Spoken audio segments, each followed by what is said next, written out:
so much to show you.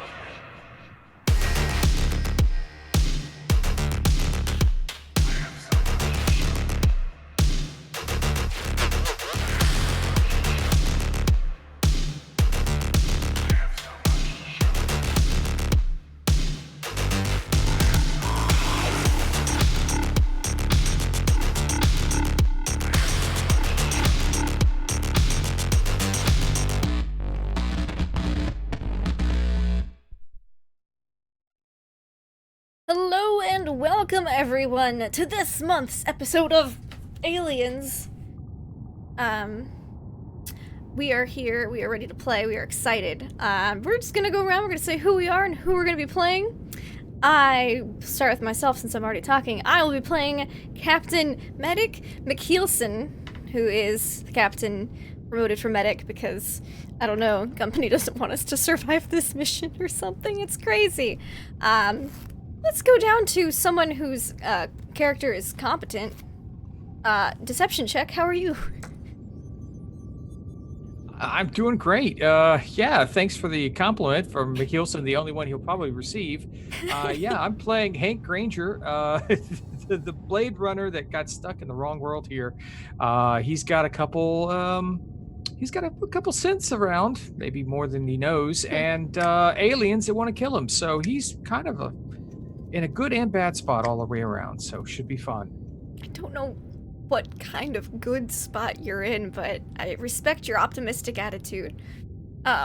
Someone who's got a pretty optimistic attitude would be Shiny Pilot 206. How are you? Hey, doing good. Shiny Pilot 206 gonna be playing Blaze. He's a career Marine, and not a very good one, but he's been there, seen that, done that, and just trying to make it out alive from one day to the next. So let's play. See if we make it out of this episode. Yes, someone who survived last month's episode and is back with us this month as our wonderful guest, Paige. How are you? I'm good. I'm just waiting for that fly swatter to come out again. We're at the. You can't see it because it's green, so it's, you just see a green line. Yeah, it's pretty great. Oh, that's amazing. I'm good. I'm excited. I'm playing Dr. Vanessa Iris. She's a genetics researcher, and I'm very excited to see now that she actually gets to leave the room she's been trapped in. Yeah, I'm curious as to how long she's been in that room, but we might find out when we talk to her sister. Nagatosaurus, how are you? I'm doing great if I can unmute myself.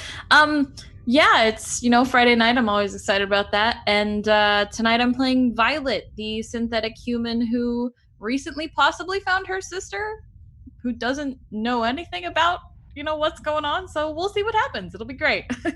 It will be great. Someone whose life motto maybe, let's see what happens. It's D20 coup de grace. How are you?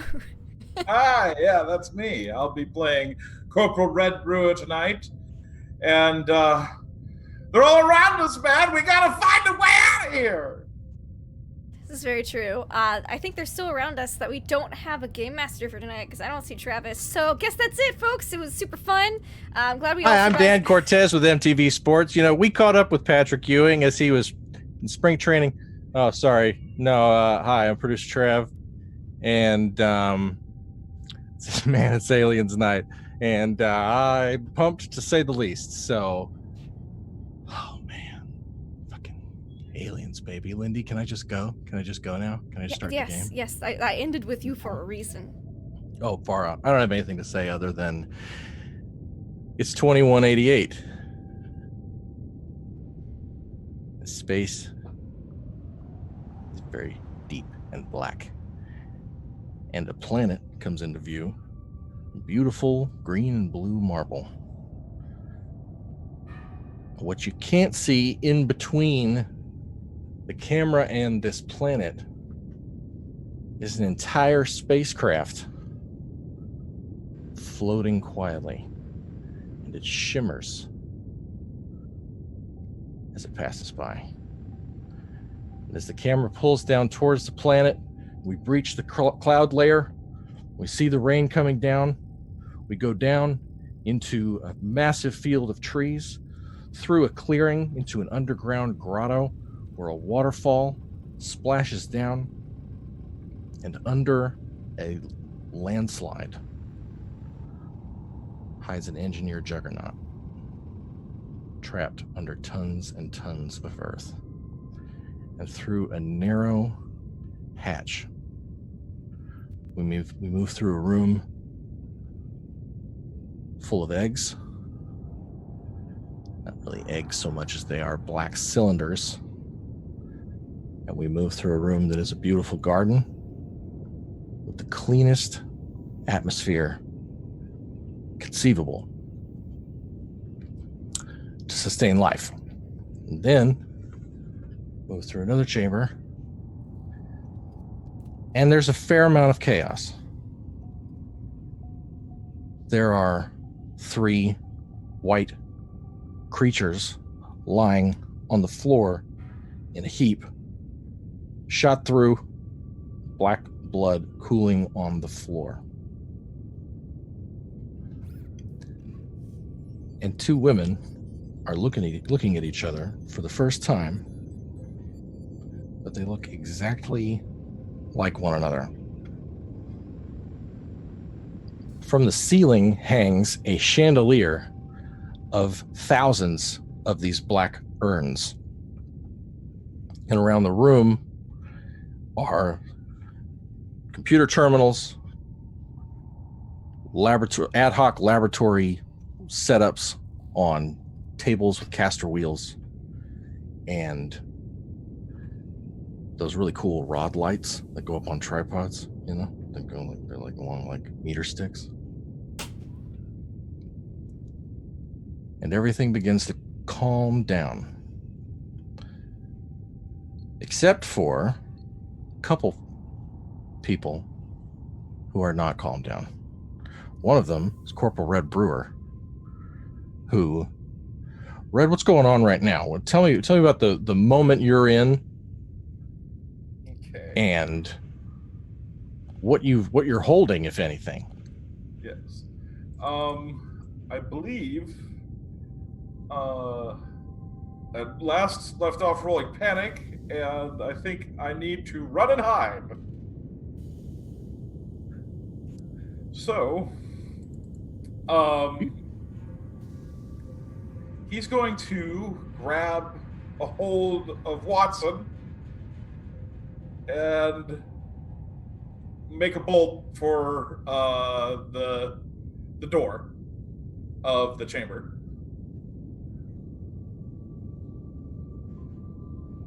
As you run past, we move forward to see Hank Granger holding his rifle, gazing into the expanse of this chamber.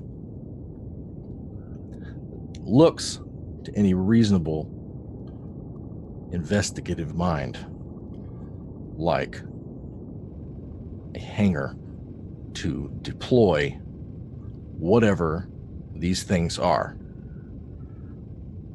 And as you're looking at this chamber and considering what this all means, the ground beneath your feet begins to shift, and everyone in the room feels your feet and the entire ship you're standing in shift by about 4 inches. And the chandelier begins to lean about 5 degrees to the right. You're right. And everybody feels it. Captain, we got to get out. We gotta get out now, get Captain. Brewer. Get Brewer. Yep, I got it. I'm on him, and Blaze will turn, swiveling his smart gun around to go after Brewer, as he's running after him. That he's gonna chase. God damn it, Brewer! As he's yelling down the hallway, running after him. As that's happening, Granger's kind of looking at, like, he could tell the lean is not going to stop. And he could see kind of the swirls in that chandelier. You could see it like it's alive, and it's really starting to get to him. And anyone who pays any attention to him right now, his hand He's kind of shaking a bit because he's handled having weird, humanoid things trying to kill him and acid that melts through metal and everything, but something about the creation of this particular spaceship, the design, the white creatures inside and the alien outside, and his hands are just shaking and he just starts backing away, eyes on the chandelier and not paying attention to where he's going, and he's moving into the next room.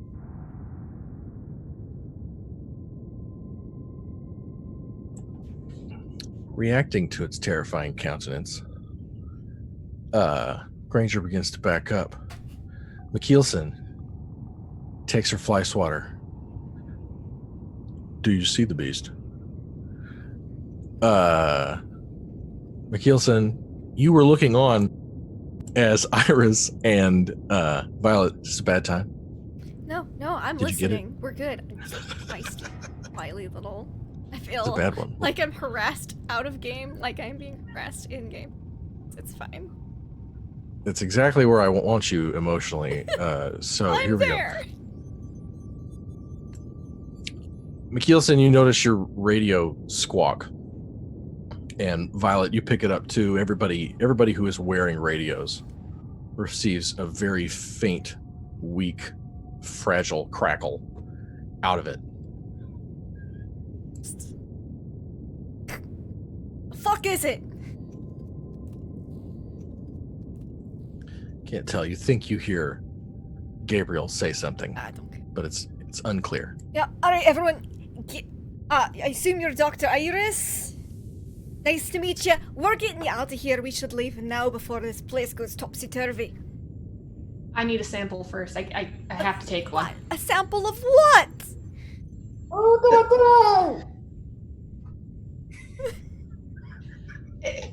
Just some of the stuff we found here. I didn't get trapped here for this long. Without getting it, I have to. I don't think you understand. No, I don't understand. You had all this time in here and you didn't take a single bloody sample. Let's go. Well, you seem to have been kind of surrounded by, so I didn't really have much chance pointing And to they the didn't seem to white particularly bodies on the care ground. about your existence. So, we should move it. I don't want to hear excuses. It's on the way, really. I already grabbed we one of should your just, like, flowers. Everything else, we're bring just gonna the go. bodies. Violet, can you escort Dr. Iris? Sure. Do you just want me to grab one of the bodies? I can just bring it with us. No, not that. I'll show you along the way. And she's kind of looking at you up and down, still kind of weirded that they It's like a made mirror. a whole synthetic on her ancestors. Like, and I'll follow if I'm led the way they came. Granger, you good? We're leaving. We're getting the fuck out of here.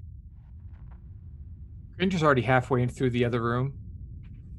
Like, you turn around to ask him, and he's not there. He's backing up, and his gun's pointing he's towards the backing door. up. And he's just That's fine. backing Great. away. Wonderful. Let's go. Start leaving. Cool. Okay. Oh wait, I'm muted. Oh wait, no, I'm not. No, you're Hello. good. So here we go. Hey, what's up? So you move through the pod chamber. One of these beings is sleeping peacefully in the soft, cold white glow of his pod. You all clear the hallway into the C area, you see. And as you Moving pass through quickly. it, this is moving quickly. This is the room with all the eggs. Yeah. And as you pass through it,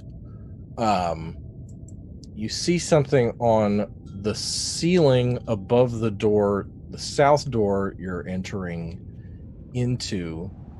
And I'm going to show to players here. Yes, I do. I'll show that to everyone. Get that. No, because that doesn't And then look I've like a also face got hugger. that. It is a bas relief, as you would say. Some sort of bizarre sculpture. It is not alive. It is a sculpture, but it seems to gently move with a semi-transparent skin and a milky black chrome material moving just under the surface of key elements of its ribs and its arms, and it sits frozen, mounted to the ceiling in the soft glow of your lamps. Iris, you would note that this reveals itself from time to time, that the room does not always do this. Reveal this thing. Oh, don't like that. And I also think it's worth pointing out that, Iris, you do not know specifically what this is in all of your research here on this ship. But Not I know this is 100% a sure. room I need, right? This is where you're going to have to collect one of these urns that was not attached to a chandelier. And you had to pressurize the door. You'll remember Iris would know enough now how to operate the panel on the wall. It's like Prometheus, where you got the stone and you got the kind of the slime on it and you slide your finger around. And so Iris would know how to do that. Pressurized door opens, you move into the chamber, you see this thing up above the vestibule, across the room, over this giant stone head, which is facing now away from you. And yes, now would be your last opportunity to collect one of these. So it's my understanding that they're not leaving this room until I open that door, right? Because it's shut. Oh. Well, I'm gonna get that sample. Except we brought explosives. So I have a briefcase, and as soon as we get in this room, business time, I go straight to one of the urns. Whoa, no, you're not. No one's touching any of these things. Do you know what they are? I believe more than you do. Would you might you- not know how to touch them. I have some idea, and I'm still cracking open all my sciencey things. No. These Start look. pulling out explosives. Yeah. Yes. You really don't want to do that. Hank helps him. He's like handing him the other explosives You from his really pack. don't and like want to place do it what you're right here. doing. Do you know what these things do to people? A little bit. Like, the face hugger things come out and they latch on, and then something about chest bursting, I think, and then no, we're not bringing any of that with us. I think these aren't the eggs that we saw earlier. These are different. These are the canisters, right? Correct. Like the Still black don't care. ooze. We don't Okay. know what it is. It's probably Just- something yeah. related to it. I have a picture, actually. Oh, okay. We have a picture. We have a photograph of this here. Just throw it in the station spot. It'll be That's fine. fine. I've got another one here. Wait, hold on. Brewer, put a couple more on there. I think we're gonna have to get through this one the hard way. See this giant roll-away disc door, and then you would be looking at the back of this head. This is looking in through the door the way Alright, you came in. Well, before you touch it then, and we literally explode our way out of here, would you care to elaborate on what the fuck they are? That can really wait. It really can. The cryopreservation will be plenty of safety for this. When I freeze it, it's not as volatile. You said as volatile, which means it's still volatile. I believe your crew, who's no stranger to risk. Fire the hole! Is that for real? Let's. Okay. Okay. I mean, depends on how long I had to set it up. Well, roll me. I mean, you're setting up explosives while they're having this Granger's conversation? assisting him. Granger wants out. The Granger wants out and is assisting him. Yeah. So what is that? Is Oh, that God. explosives? Is there a thing? This group's seen some shit. We don't wait around and mess and touch things Hold on. anymore. Yeah, it's time to go. I think we did heavy machinery for explosives, but I'm not sure. Okay. Yeah. Give me heavy machinery. Oh god, I have so many stress levels. Oh no. Just because he Oh dropped my one doesn't mean gosh, he you has didn't to- take a single bad stress. Just 2 successes. That was amazing. Oh Okay. boy. It's going to take you 30 seconds to arm this thing. You are 30 seconds away from arming it. Okay, be clear about this. Okay. Look, if you don't open that Meanwhile- door in the next 30 seconds, he's gonna blow something up. It won't take me that long, and I start to getting to work on what I know best. I prepare for Just an sample. explosion. but with my Gouch's spinny blade thing out just in case, because I've seen things go horribly wrong before when we touch egg-like things or still I'll things or explain losing things. a little bit to help. If I see everyone this tense, like it's not a creature, it's a liquid. I will contain it.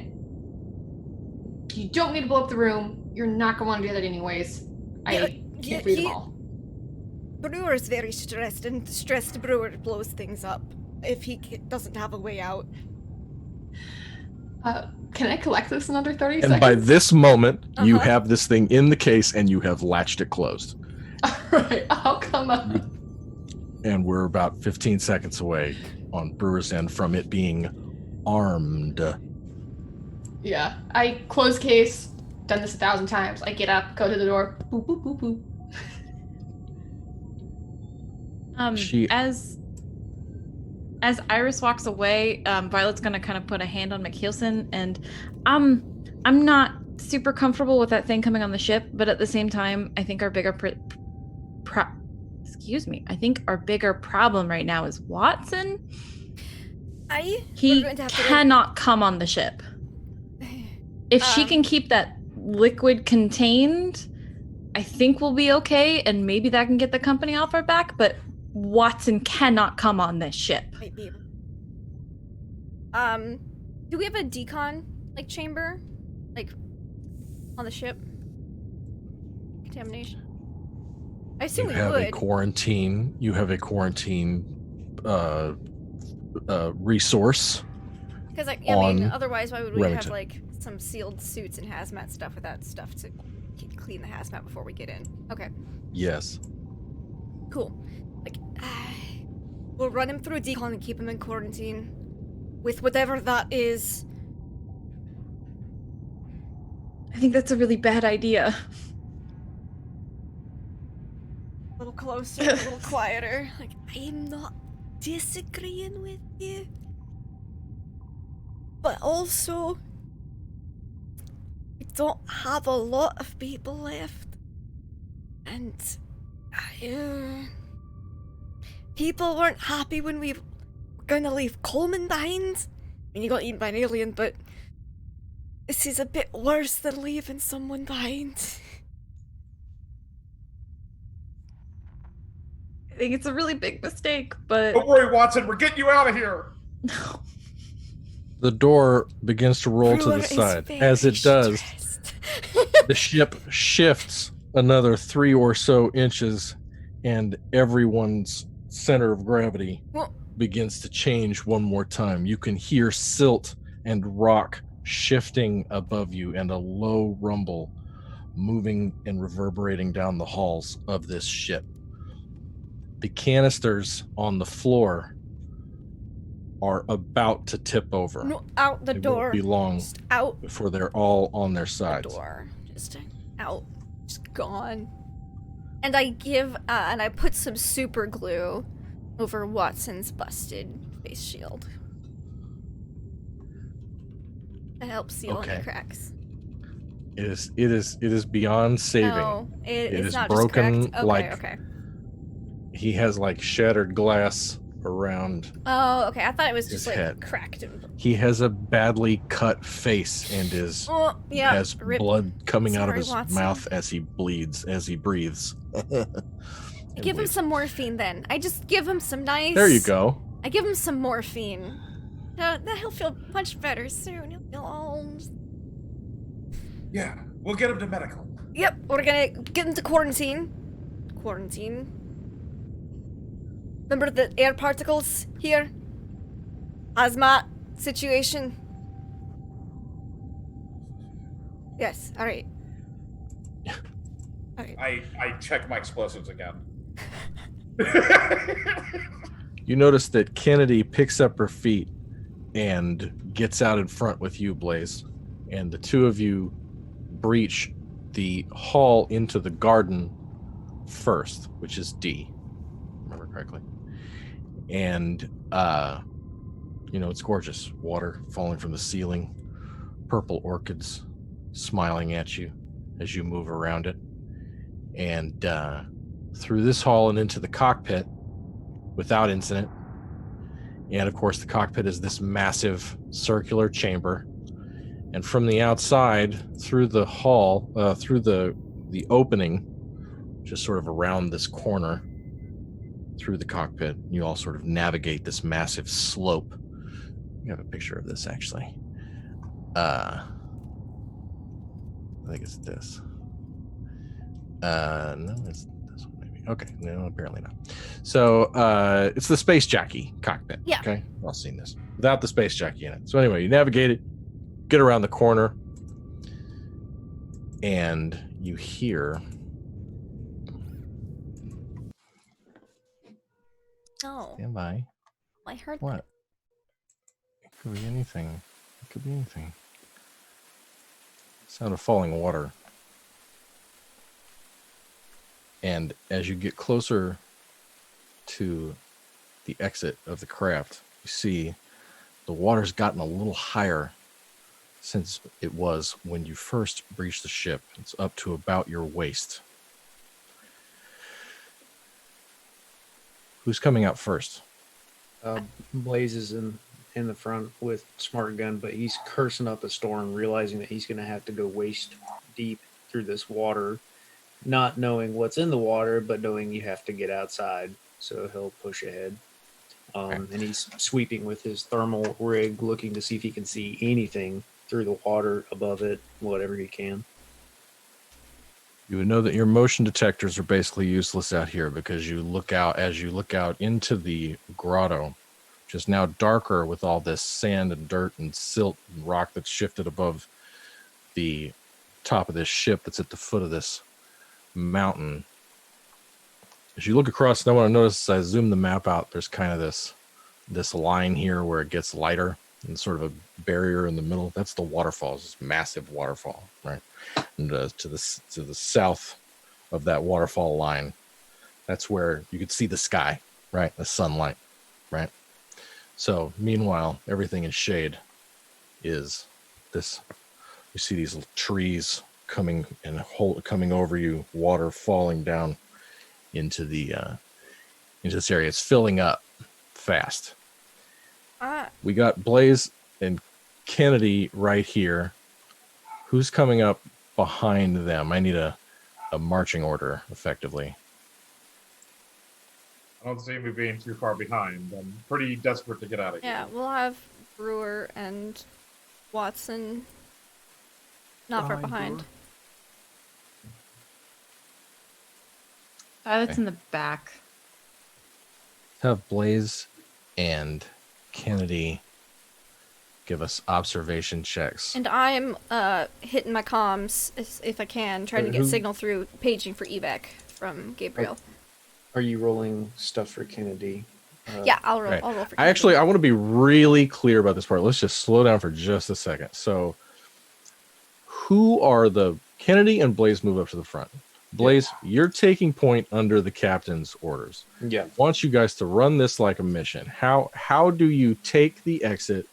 At what point do you look around? At what point do you start helping people out? Tell me a little bit about how the actual escape from the craft goes.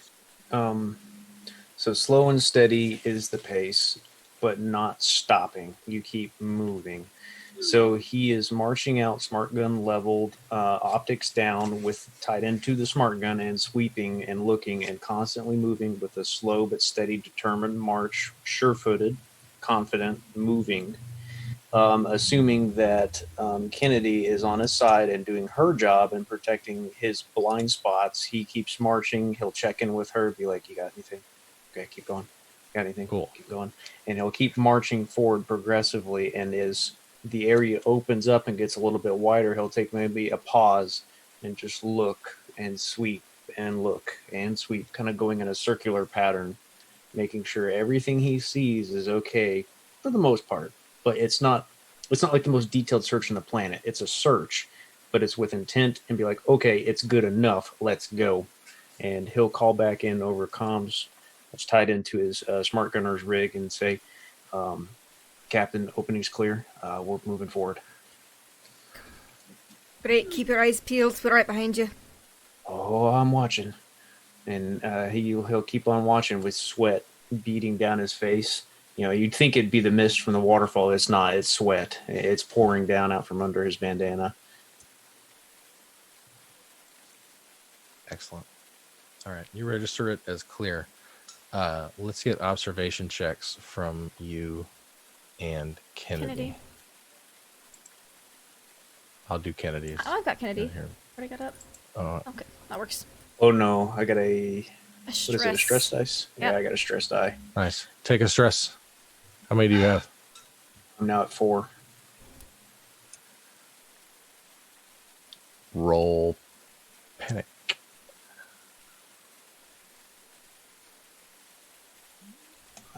Seven. I gotta remember what that does. I got the guide. Yeah, I gotta get my game 7's, screen. I think you're okay. I think it's above 7 that you're in trouble. Nervous twitch. Nervous twitch. Okay, cool. Your stress level and the stress level of all friendly. Oh no! He's in short range. Increased by 1. Wait, what? Kennedy, you Yeah. get a little more stressed. Boop. Check No. that. Something about Blaze's body language.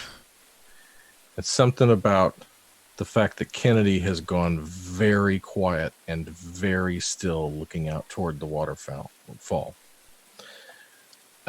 Spooks everybody. Blaze's mouth goes dry. And other than the water, it's very quiet. He'd fumble a sec, you know, into Captain, wait. Something's not right. And you can kind of hear the heavy breathing over the comms.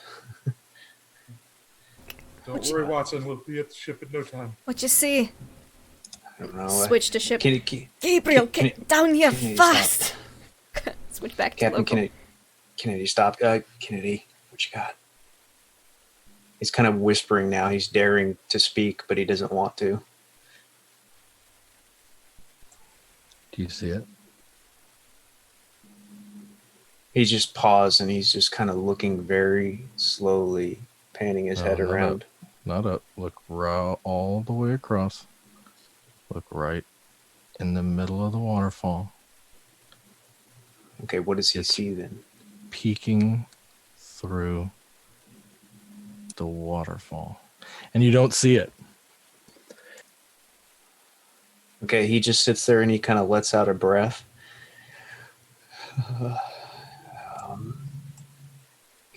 I don't got it.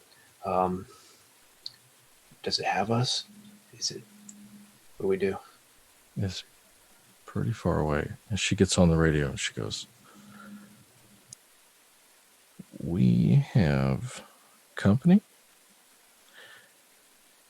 And we should probably form up. Captain, you might want to come and look at this now." You heard, Lieutenant, form up, and I will move ahead. As they're moving to join us, Blaze is slowly raising his smart gun as and I pointing move that forward, barrel to the top of the waterfall. I just pat my signature item to reduce the level of stress while I do that, because that's a thing that we can do. Just pat my flask, my hip flask. And then I come out there and I pull out my binoculars, because I assume they've seen something and they're being quiet. Yeah, observation checks Cool. there. And whoever is getting out of the ship now has the moment to do it 3 successes. It says or good. remain in the ship. Get him out. Yeah, they're saying get the fuck out of there. Kielson, you absolutely see something sticking through the waterfall. And as you're looking at it, it steps forward and breaches the waterfall, and you see it. It's massive. It's the size of a small tank. It glows bioluminescent red from the inside of it. It has these long shoulder spikes and a massive horn on its nose. Iris, you recognize it immediately. And it stares at you. So Water runs down its back. So it seems like it sees us all. Are we in hell? Aye, brewer. Aye. Captain, get permission to blow that thing's fucking head off. Make sure everyone's information is ready to also blow its fucking head off first, then yes. He's slowly licking his lips, trying to get some moisture back in his mouth. It's really dry. Deep breath, everyone. Weapons out. Aim. Be ready to fire. Make sure everyone's out of the ship. So everybody gets a round to tell me what they're doing. The beast stands motionless. It's at extreme range right now. Oh. Move slowly, like Roman formation. Move and shoot. Fine. We're not making mobility checks right now, but I want to make clear that you're all waist deep in very slowly rising water. And this thing is at extreme distance. Every one of these squares is 10 meters, and one full move as a slow action is 3 squares, okay? Or you can double move with your fast and slow action, okay? So, that said, why don't we do initiative? Yeah, well, you all get to declare what you're doing this round. We don't have to do it in any certain order. We just all do it right now before we actually roll initiative, because it hasn't moved yet. It's just there in the distance. So let's start with Blaze. Okay, Blaze has his smart gun and aiming system on the creature, or onto its mass at least, because I can't remember if he said we could lock onto him or not. Anyways, he's pointing the smart gun at it, getting ready to manually fire when the command is given, or everybody else opens fire, one case or the other. He's just kind of getting his legs a little bit more comfortable in the waist deep water, get ready to absorb the recoil. Even though I know it's... Didn't they say it was recoilless rifle? Recoilless casings? I can't remember. In a smart gun, there is no recoil in the smart gun. That's the whole point of the mount. Yeah, that's true. So never mind. He just spreads his legs to be more comfortable, like getting into like a low squat fighting stance to get ready to unload hell. Kennedy does it too. I mean, if you were in like waist deep water and you were of any reasonable height, you could probably, squat or maybe even take a knee and just kind of be like right there. It'd be pretty cool. She's got her completely waterproof, very radioactive gun. So that's fun. Meanwhile, Brewer. Well, since I'm holding the head of Watson above the water, I suppose I draw my pistol. I mean, he can walk. He's aight. He got some morphine. Can he actually? That does not make it. He's unconscious. Oh, is he? That's fine. Give him to me. He'll be fine. I hold on to him. Okay.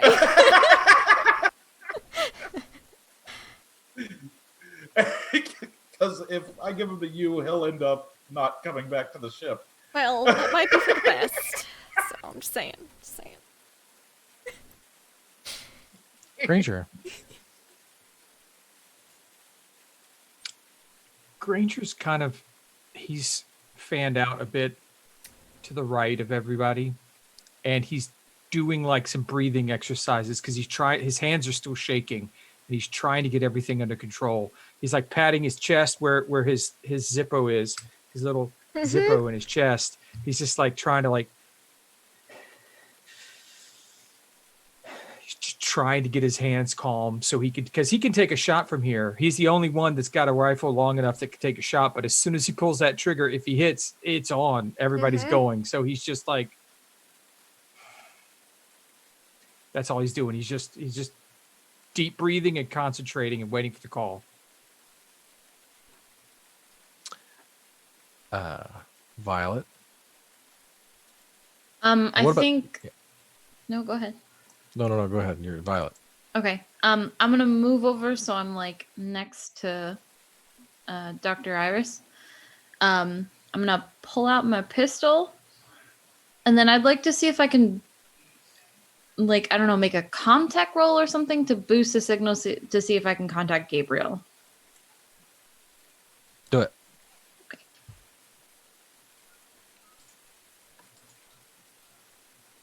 2 successes. Excellent. You close your eyes and reach out, and you hear a garbled signal of Gabriel repeating. This is Gabriel aboard the USS Remington. Looking for Captain McKeelson. Do you copy? Hi, Gabriel. It's Violet. Ma'am, mission status? The derelict ship is moving. We have a extremely large and extremely dangerous looking hostile, and we need like an evacuation right now, please. Copy that. On the way.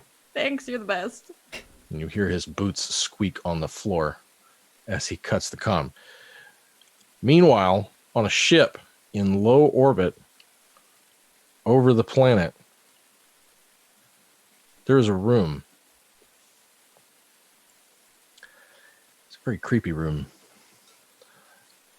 Has a low hum.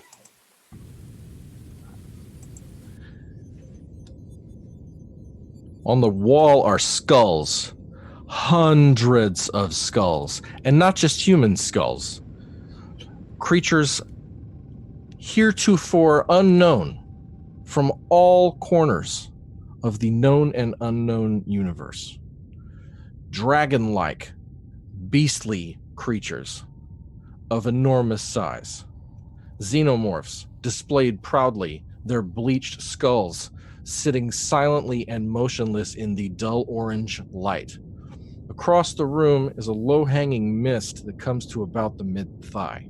There is nothing else in this room except for pylons, skulls, and a low-hanging mist about the mid-thigh. Admiring the skulls is the cracked... I'd like to think that Heston has like the Bill Murray acne scars, just sort of like the just somebody like a Danny Trejo face. You know, if you took like a really detailed black and white photograph of Heston's face, it would be just, you could hang it in an art gallery. He has 2 different color eyes. He has a green eye and a very pale blue eye. He's breathing shallowly and admiring a massive skull. Over his shoulder, Dr. Philip Jeffries messes with a gauntlet on his left forearm and hears the voice of Violet communicating with someone. Sounds an awful lot like the synthetic Leonard. Can I attempt to return communication? Yes.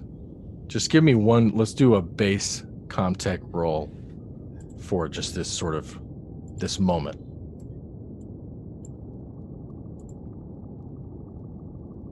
One success. You absolutely can reply. Well, in lieu of replying right away, can I pinpoint the location of the transmission? Yes. Then, as Dr. Jeffries has been messing with this gauntlet for quite some time, he would begin to draw his finger along the different pads, creating these glyphs and numerics. He is contacting the pilots of this craft and explaining to them in as persuasive a way as he can that they could get there first.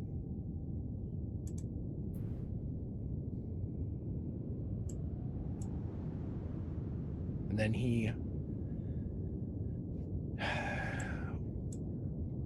is irritated. He casts another rolled-eyed glance at his prison mate, Heston, realizing that the man is hopelessly gone now. And then he would open up a communication to Violet. Could you use some assistance? Did we lose And Becky? We lost her. I was trying to bamf, but I couldn't. You reach out. Heston turns to you. There's nowhere to sit here.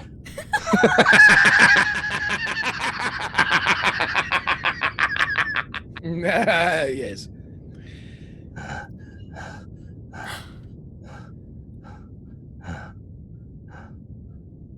And then, just because this has probably been their back and forth for the past however long, he would laugh along with him for just a second. Like, yeah, look at that one. And then he just points at one of the skulls. And see what that one looks like, what it smells like, quickly. I think it's a dragon. I think you're right. Yes, this is Dr. Jeffries contacting Violet. Hello.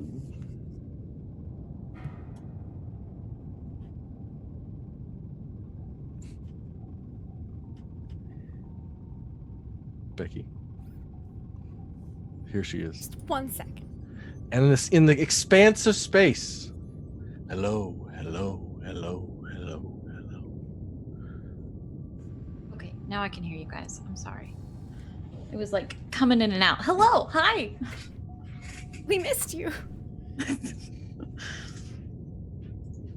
And I hear this, correct? The hello Yes. coming out? Yes. From nowhere. She while she's in this water, she raises a hand. Oh wait.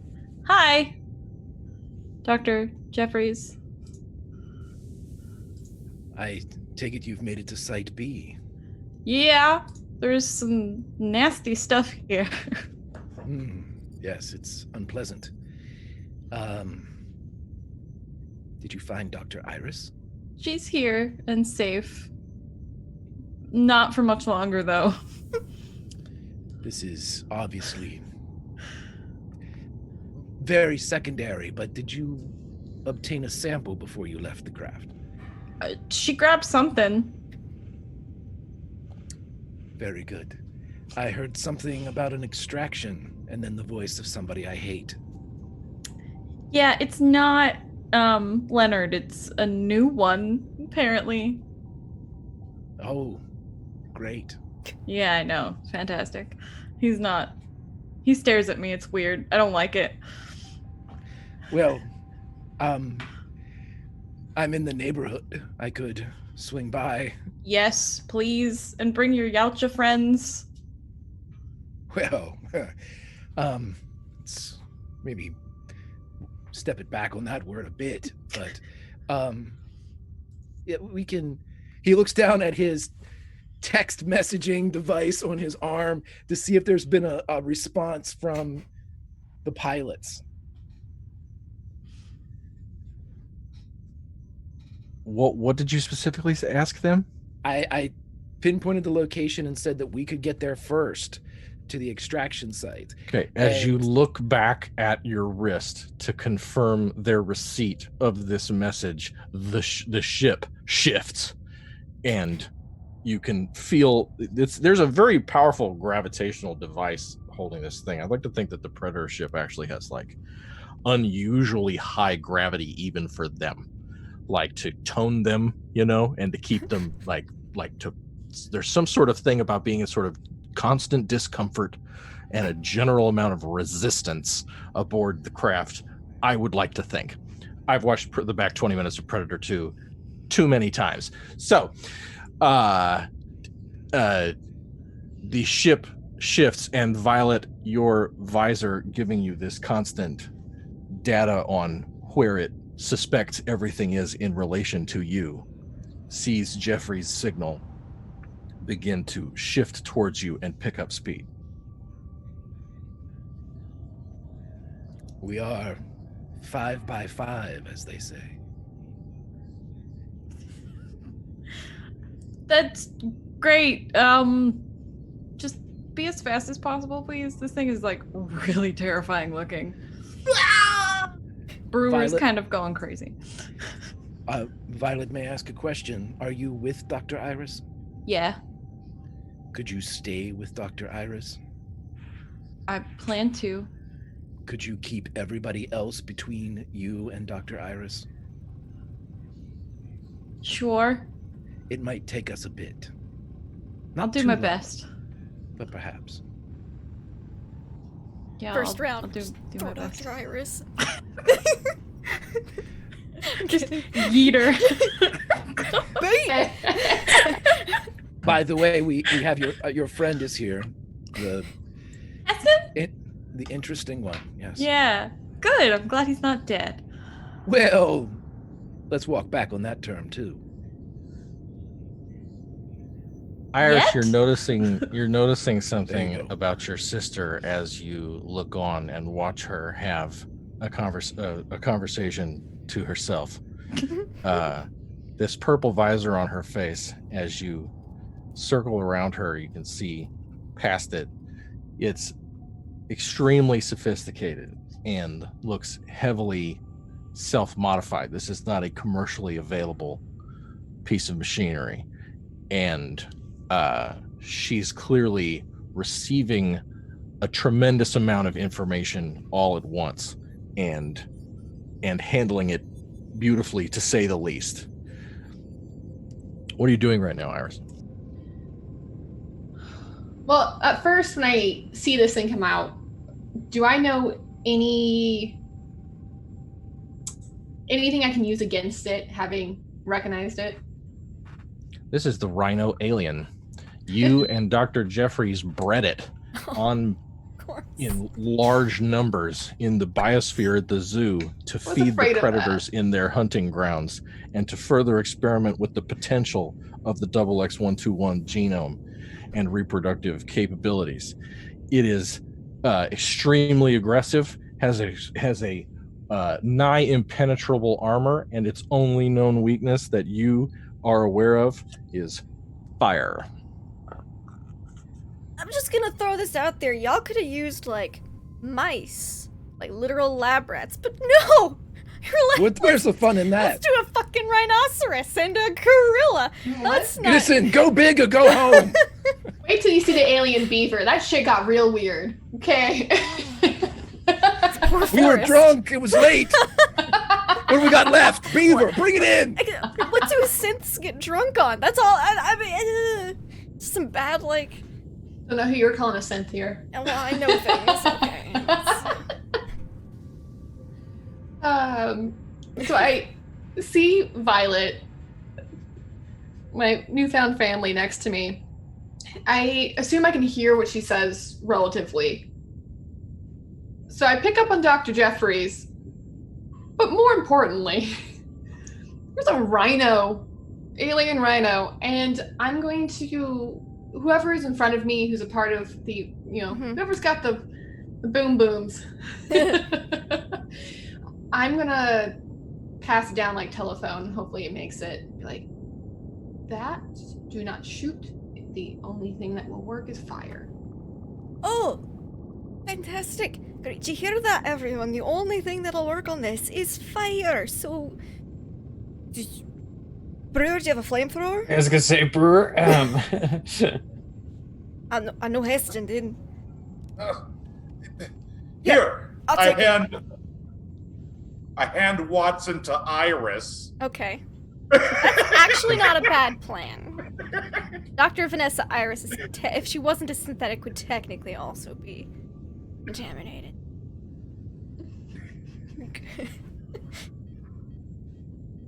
I think you could there's this lip of the craft, right? This kind of scoop about 24 inches above the water line here, and so you could put Heston just sort of up onto this scoop of the craft, and he could be there for a moment.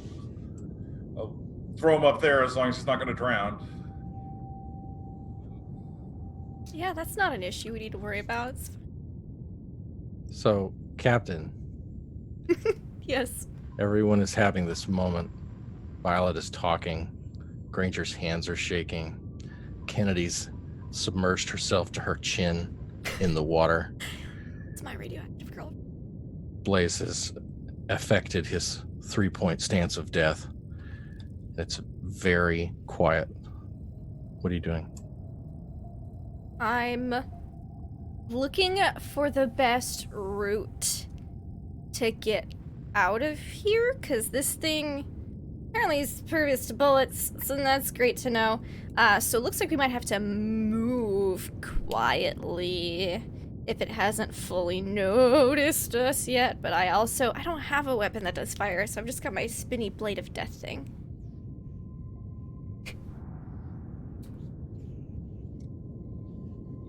So I've got that thing out, and I'm looking for the best escape route for the group.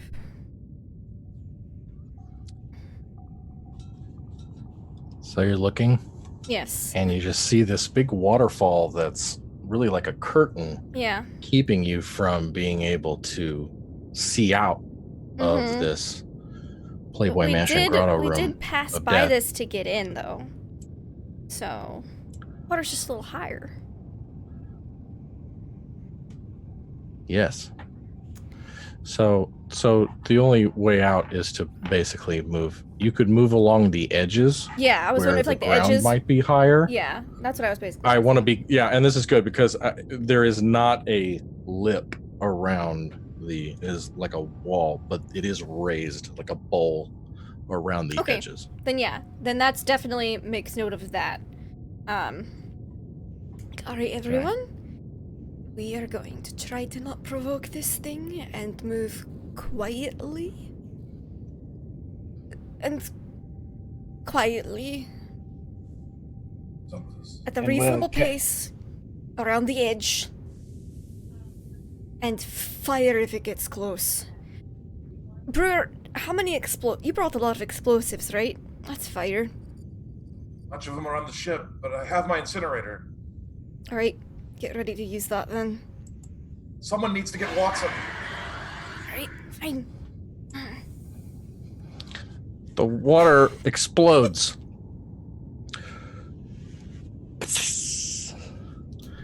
And this thing is strong. And it's glowing red so bright that it flickers along the ceiling of the cavern. It's ripping water up under its powerful legs as it starts its charge. Initiative. Let's rock! That's the quintessential moment, okay? Just like from the movie. I'm gonna clear the last initiative.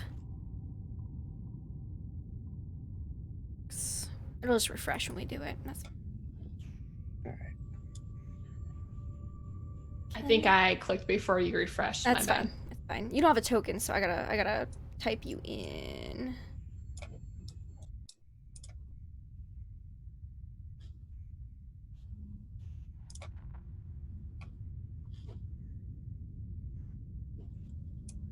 Travis, you don't need anything from Jeffries in this, do you?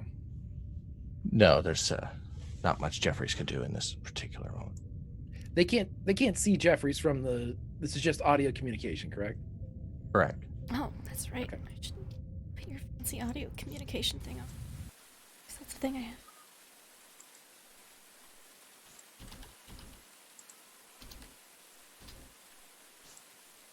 I'd like to point out that it is daylight. It's like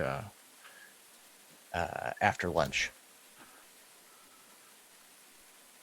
So they had lunch on LV310. Well, it's good. The aliens had lunch. I mean, you should leave us alone. Should.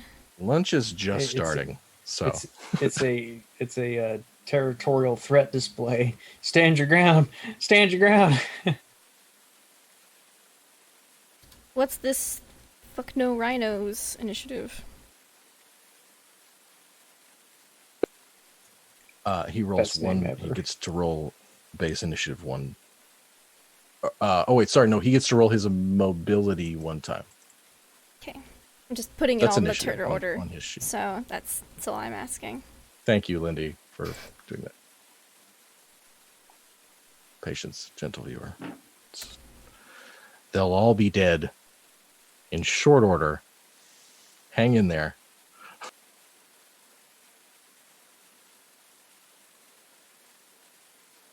All right, how are we feeling? We feeling good? Is that everybody?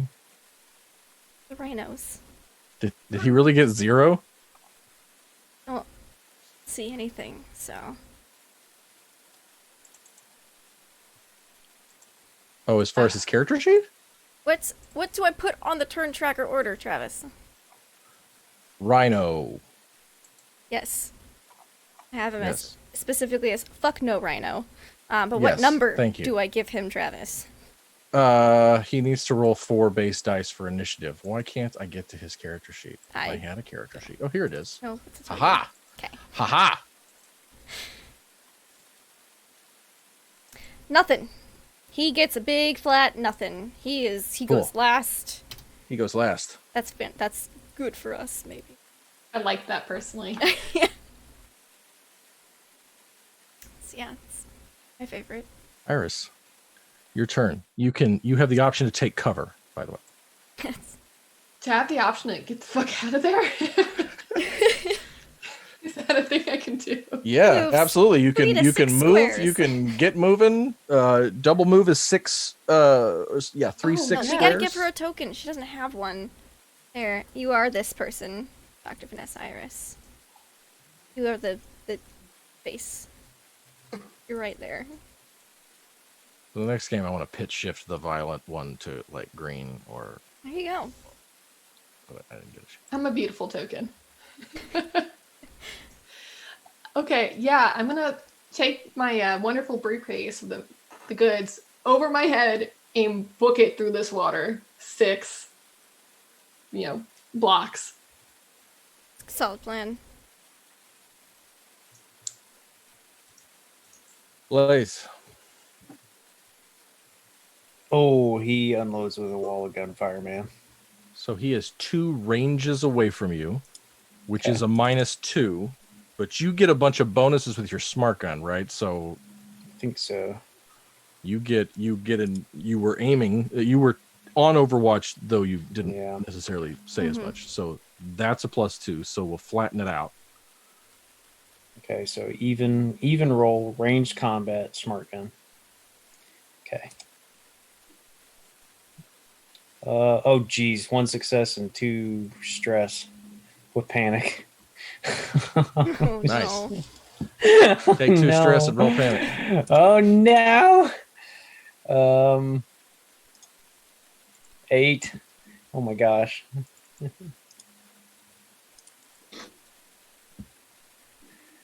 It's handshaking. Okay. That's pretty. You've got That's the pretty good. shakes. Thank you. I was trying to pull up the I'm thing. getting really used to what 7 and 8 are. That's Okay, well, I would imagine then that he squeezes the trigger on his smart gun barrel leveled at that thing, charges. Fuck! And I mean, just lets loose a. Those are armor burst. piercing. Armor piercing explosive tip. Just saying. Oh man. So that cuts armor in half, right? I'll put it in the chat of Mhm. our private chat. It is high explosive armor piercing caseless. That's from the actual description. I don't know if that's actually. yeah. I from think the armor book. piercing does half armor. If they're explosive armor piercing, then he gets the fire damage armor. Just period. So I'm trying to find it right now. I'm fast scrolling through to get to my weapon system. okay. How many? What was your damage? Let's see. 3. Yeah, 3. 3 damage with Cool. a bonus of 2. You clip him on in the shoulder, and he bucks a little bit. He kind of trips a little bit, and is still hauling ass in your direction. But your shot found purchase, and you noticed that he registered it. Okay, Good. Well, he's happy. And yes, I did verify in the guide, the official guide for the game, it is listed as armor piercing. Sweet. Yeah. So that was your slow action. All right, fast action time.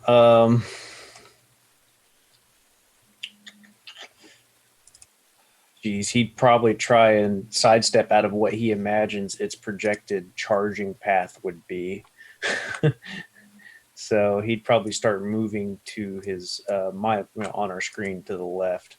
And he said we can do 2 blocks non-rushed, I believe. 3 is a move. 3 is a move. Okay, he's going to move 3 blocks. Let's see. Yeah. That's the creature, so he will move. Oh gosh, he'll probably move to the deeper water. 2, 3. Oh, He's don't go sidestepping. towards it. No, it's right there, isn't it? No. Oh wait, it's down It's there. down Sorry, I there. scrolled the wrong way. My bad. No, that's Dr. delete. Iris.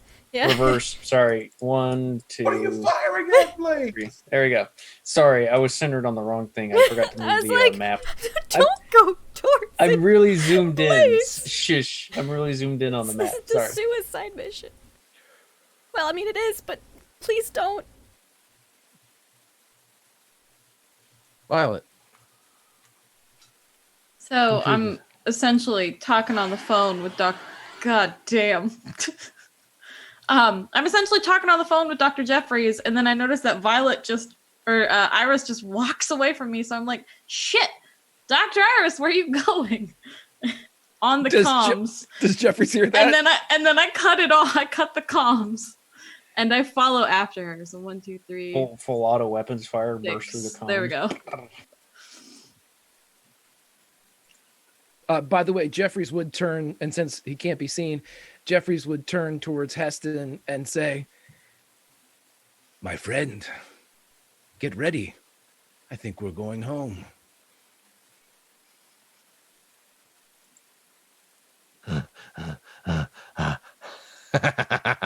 And he like pulls his grenade launcher and begins to just like rack it and pull the stock and blow the dust off of it, and kind of like do one of those before like a football game kind of rah shit where he walks around the room kind of pumping himself up. Greg, you're freaking me out right now. What the hell is going on? This is terrifying. You said there was a low light in the ship, and as the low light of the ship would creep through the shadows, when he would turn back around, this is what Heston would see as he's talking. "Make sure you stay with her, Violet. It's closed. Yeah, we're going home. Buckle up, my friend." Yeah, and he's got to doing his rah like haka shit all by himself, and then turns and makes eye contact with you. It's like, oh. I look at that one, and he points to another skull. And he like points at it and dies laughing. And then as the two of you just cackle alone together, a door at one end of the room opens and the ghost emerges. The kind of battle music you were hoping for. It was cool for the ghost entrance, though. That was good. I like that. He's pretty rock and roll. The ghost is my favorite predator. Thank you. He's got sort of a pearlescent purple gray skin and fucking massive shoulders, and he's got all these like twin discs on his thighs for these fucking, he throws them. He's a badass. All right. So yes.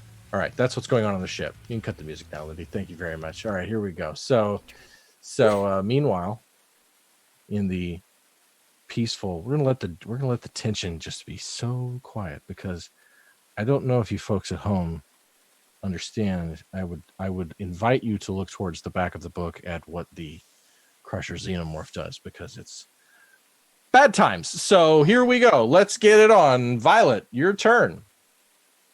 I just double moved. So I'm right Double next moved. to That's Iris. right. I remember that now. Granger.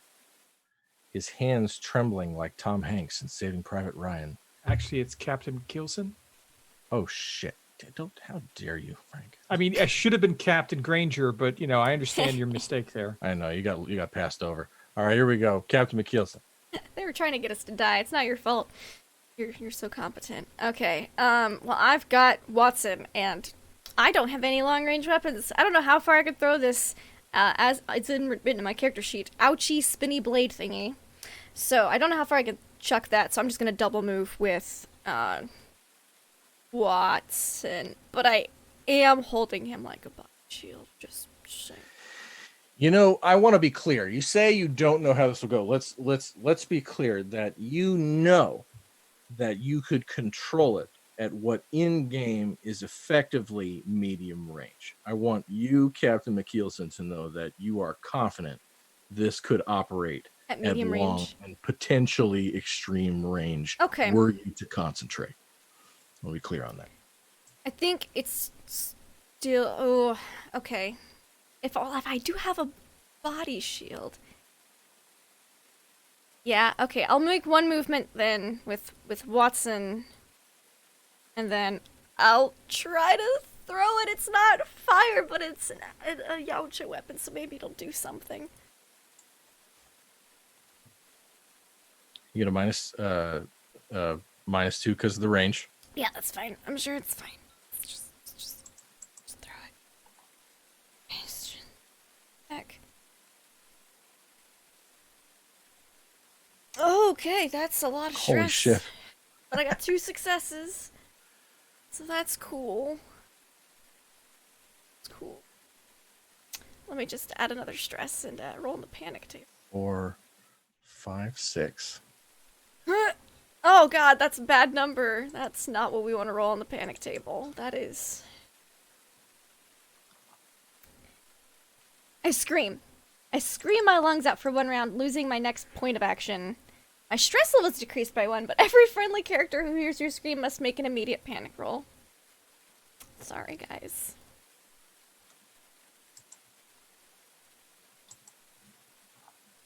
Can Holy we shit. say that the sound of the rain was just too loud? That you kind of like squeaked instead of a scream? Keelson doesn't have a very dainty scream. I think it's very close to like a Wilhelm scream. Great. Okay. Violet's fine. Violet doesn't even have to deal with pain. Yes, I do. Do you? Holy shit. Yeah, because I'm a Oh, that's right, because you have Special- feelings, and it's great. Yes. Yeah, you're my best friend. It's fine. Yeah. You're still okay. Yes. We house ruled Tyrell replicants in Let me roll Kennedy again. my alien game. -2 for It's supposed to Kennedy. be -2 on that for... So 6 and 4. So you and Kennedy are fine. So I freeze, No! and my stress level goes up, and the stress level of all friendly NPCs no. for rain also increased by 1. Well, that's fine. What happens when you reach maximum stress? You get a permanent mental trauma. There's a chart for that. Okay. Oh, good. I'm 1 away. oh god. And there's a result. There are results on the panic table that also cause that. So Wonderful. what's the range for that stress? How many squares? Am I within range to gain another stress What from is short range? him freaking out? Short range is 3 squares. I'm No, okay. excuse. Okay, Yeah, short range is 3 squares. so I'm good. Okay. Cool. Kennedy's not, but Kennedy's fine. There is engaged, which is right next to the target. Short, which is 3 squares. Medium, which is up to my discretion, but it's supposed to be 25, which is like 25 feet, which is like 15. Anyway, okay. So I don't want it to go unnoticed that rhino did not get a single success on its armor roll. That disc goes screaming through the air. That's good. It slices water droplets falling from the ceiling in twain. It plunges deep into the shoulder of the rhino xenomorph, causing it to buckle on its left leg and trip over its own knee. It doesn't break stride, but it explodes. Its shoulder explodes in bioluminescent red acid blood that immediately ignites on the surface of the cool water, boiling it on impact. Okay. And mostly it's like a rhino alien full of lava. Well, I'm glad it's doing all of that over there. For now. Just saying. And I So think about bringing it back. Come back. So you threw your thing, and yes, and you can feel it in the. You can feel where it is in this beast. Great. And what? Now you have a fast action, or did you move? I moved. I moved with. I did my fast action first. I moved with Watson. You moved in through. Excellent, Yeah. Ranger. Okay. According to what I read, stress rolls that give you something like shakes or whatnot only last a turn. Yes. So you're good. Yeah. So my shakes would be gone at this point. And my panic roll, I'm actually getting a -2 on that, so it's actually a 6. So, because I have nerves of steel. And you're technically out of range for Brewer's panic or stress increase too. So. I'm sorry, what? You're technically out of range for Brewer's stress increase. Oh, okay, good. Well, then I'll you're remove further that than stress. only Kennedy was in range for that. Perfect. Sorry, Kennedy. I take aim for +2, and this. What range is this? Extreme. Is this extreme or long? Okay, because extreme is -3. Oh, it's I mean, it's extreme because long is. Okay, because I was just wondering because you told Not as Blaze it was a long range. I know I screwed up, Frank. Okay, So all why right. don't you go ahead and make it long, and we'll make it fair. Give yourself a -2. no, I You mean, got the eye of the tiger. No, I'm fine with that because it's large. According to what I read, it's large, so you get a +2 for large items. Oh. So you get +2. Fuck Range, yeah. So I get +1 on my roll. With the M42A scoped rifle. So we'll add that 1 and hope I don't get a lot of stress. Oh my gosh. That's 4 4? successes. And it's armor piercing. We got so much armor piercing ammo. We were Bring so the pain train. Get it. And I would like to, in not adding all damage, I want to add 3 damage, and I'd like to add a combat stunt that, Trip it. yeah, your opponent falls to the ground or is knocked back. Ew. So Those 2 falls to the ground. Okay, well, it's either one. It could be knocked back or falls to the ground. So maybe I took my shot. I saw where McKeelson hit with the Yautja blade, and so I just go right behind that with a shot, right in the same exact spot. Because I'm like, no armor there. Shoot right through it, trying to take one leg out and reduce its mobility. So 5 damage, and it armor pierce. It's half of it. 4 damage.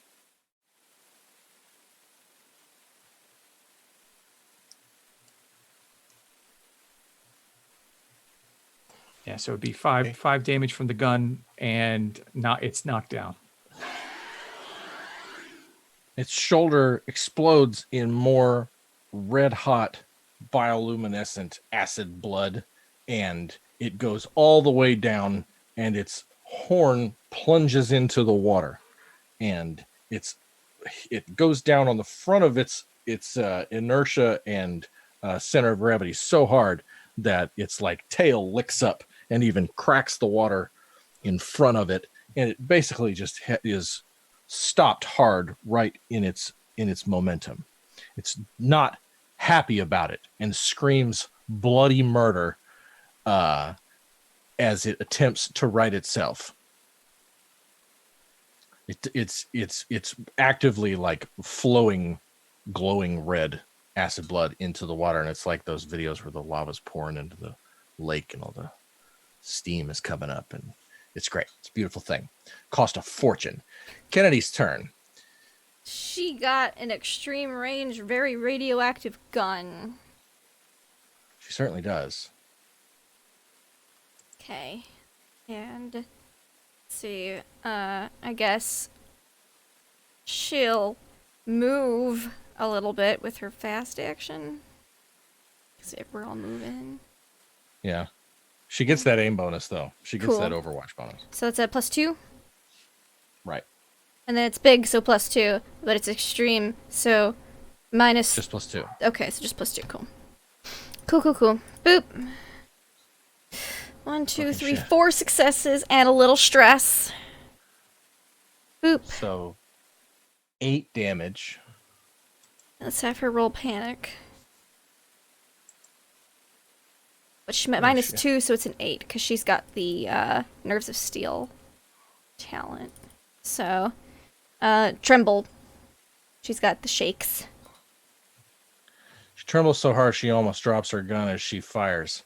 A neon green round, like a railgun, pierces the fucking darkness of the grotto and plunges right through this thing and goes right through the top of its dome, right through its back porch, and this thing explodes in red bioluminescent acid blood, and for 20 meters in all directions is just this slow smoke coming up off the boiling water as its lava hot carcass melts. And it stops. Check. Actually, yeah, it does that. That's what it does. I said it and I stand by it. Okay. So we out of initiative then? No. Oh no. No. You guys have a moment. Permission to say fuck. Permission granted, always. All right. Fuck! What is that? What the hell is that? What have you been making in this place? Its blood burns the water! I think it's not natural and should have never been created. All right, let's go. Let's go right now. Let's get out of here and We are and let's go. moving. Come on. Avoid touching any of that. Blaze Brewer. is gonna start moving. Brewer, come on, Brewer. Are we following the Kennedy, grab water? Brewer. Yeah, we should go. Uh-huh.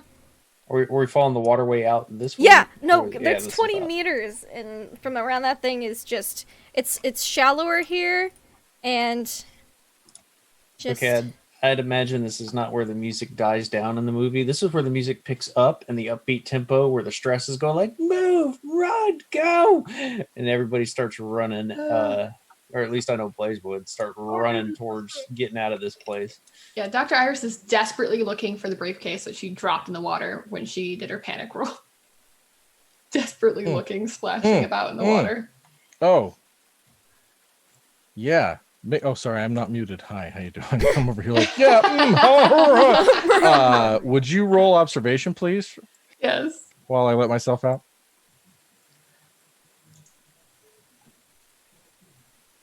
Also, would Lindy? Hey, Yes. who should? Well, wait, Lindy, you decide who has to roll a d6. Who has to roll a d6? because I'm the Lindy? captain, isn't it? Let's have Greg roll a d6. I know he's not here, but I feel like it should roll Sorry. Greg, do it. something. Do I add any modifiers? It's how many rhinos? You This is how many roll, more rhinos? Iris is he rolling made? observation for her fumbling for her briefcase. Okay. Roll low, Greg. Oh, you legit want me to roll? Yes, a I D6? legit want you to roll this because you haven't rolled anything yet. 5. Okay, that's fine.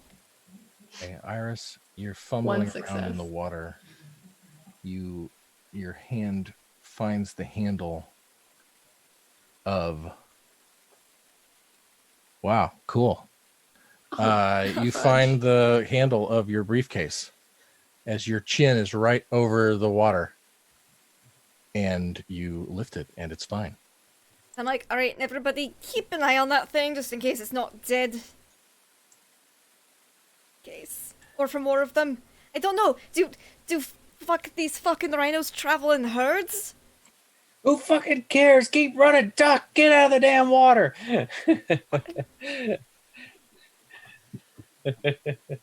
And as our heroes move across the water waist deep, moving towards the water line of this curtain of this waterfall. Meanwhile, in a Yautja cruiser, Heston and Dr. Philip Jeffries feel the gravity wells accommodate the not so subtle shifts as it pierces the wild screaming atmosphere.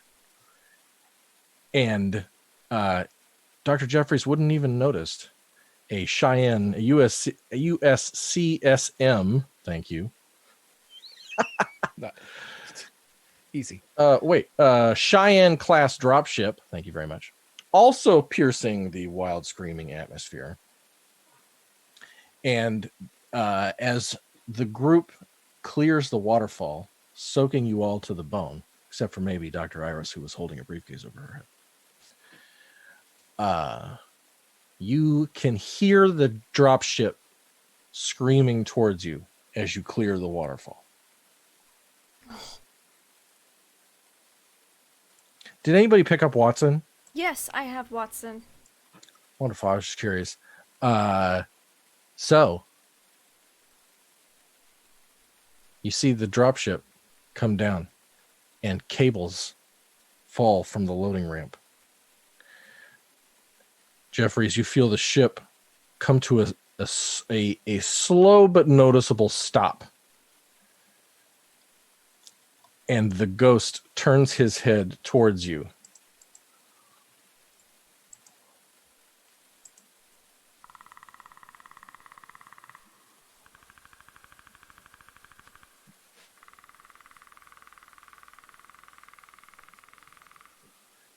And he lifts up his left forearm.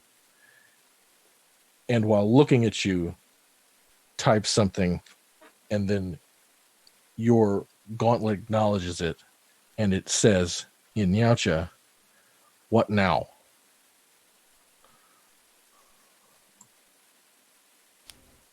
We pick up my friends and help you with your hunt, he types back. He turns and walks through the door he came in at the end of the hall, and it seals shut behind him. Meanwhile, you all managed to climb up into the dropship. Why don't you all give me mobility checks as you climb up these ropes and harness yourselves in and attempt to be hoisted out of a 30-foot drop grotto. I think Violet's probably the last one in. 2 successes. I actually 2 successes and no failures with a bunch of stress. That's great. Right, Kennedy? That's 2 successes, 2 stresses, correct for me? Correct. So you take 2 stress and roll panic. And roll panic. Oh god. Don't drop. I better not be underneath you if you drop. Ah! Take us all down off the ladder. Kennedy's got a panic. 11. 9. Kennedy drops something. I dropped the stupid fucking briefcase again. Ranger failed, but And I passed get his, it stress. passed his panic roll. Oh. So stressed. those of you who failed, it just takes you longer to get up into the ship. You don't hurt yourselves, right? You don't break your legs or anything. But everyone is good and freaked out as they climb up into the dropship. And I want you all to just sort of register your stress at this moment, because one of the things we're going to be dealing with as we get back to the ship is how we're going to take care of how stressed everybody I already start. I have in my gear some hard liquor, which it's -1 stress. Also wit-based actions, but we're on the dropship, so it's fine. So I just pass the bottle around. Hard liquor. Liquor. Booze. Anyone who wants some. On the way up to the ship, I reached maximum stress level. Cool. Let's put a pin in that and we'll get back. Did you roll? You got an 11? Yeah. What is the result on an 11? Seek cover. Instant death. Yeah, seek cover. Yeah, seek cover. I didn't seek any cover. You wish you could seek cover. Mostly, I just want you to take the. You run back in and hide behind the dead rhino alien. And speaking of dead rhino alien, we didn't really get to cover the fact that as you went by it, it did not murder you. Okay, that's really because good. you rolled a 5, and that's the result. Stays dead. Isn't that funny? Great. I'm so glad you rolled. Right? That old chart picked you're the right supposed to roll on. If you roll a 1, it wakes up and murders you. Well, it tries to. So, Violet, as you walk I'm by like a little it, murder in the morning. I can offer you an observation roll. According to the rules here, I can offer you an observation roll at -2. 4 successes. You now have recorded the energy signatures of rhino xenomorphs and can track them by their bio. They give off a unique They should definitely give Signature. off a heat signature. heat Their bio signature signature. that's You only created one, right?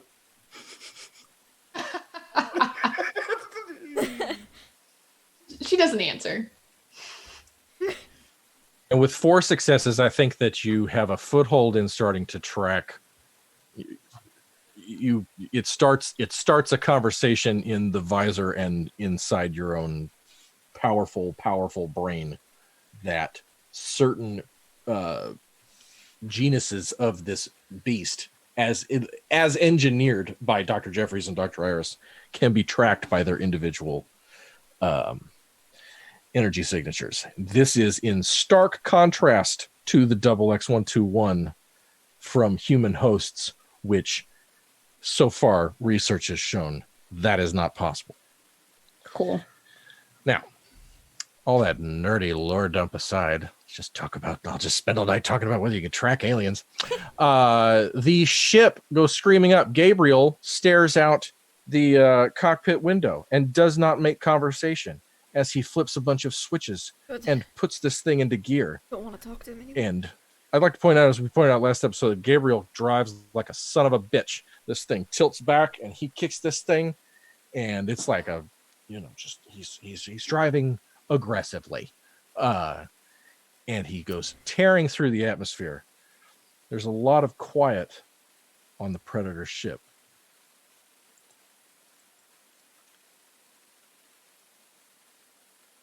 Your gauntlet buzzes. It says, "They are gone. What now?"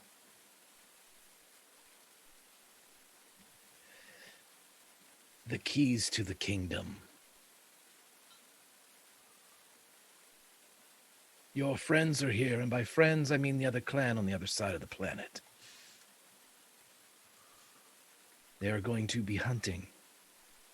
They're going to take this place from you. I can tell you how to not let that happen. But I need to get to the people on that ship. Information is a weapon, my friend. And here I'm God. There's a long pause.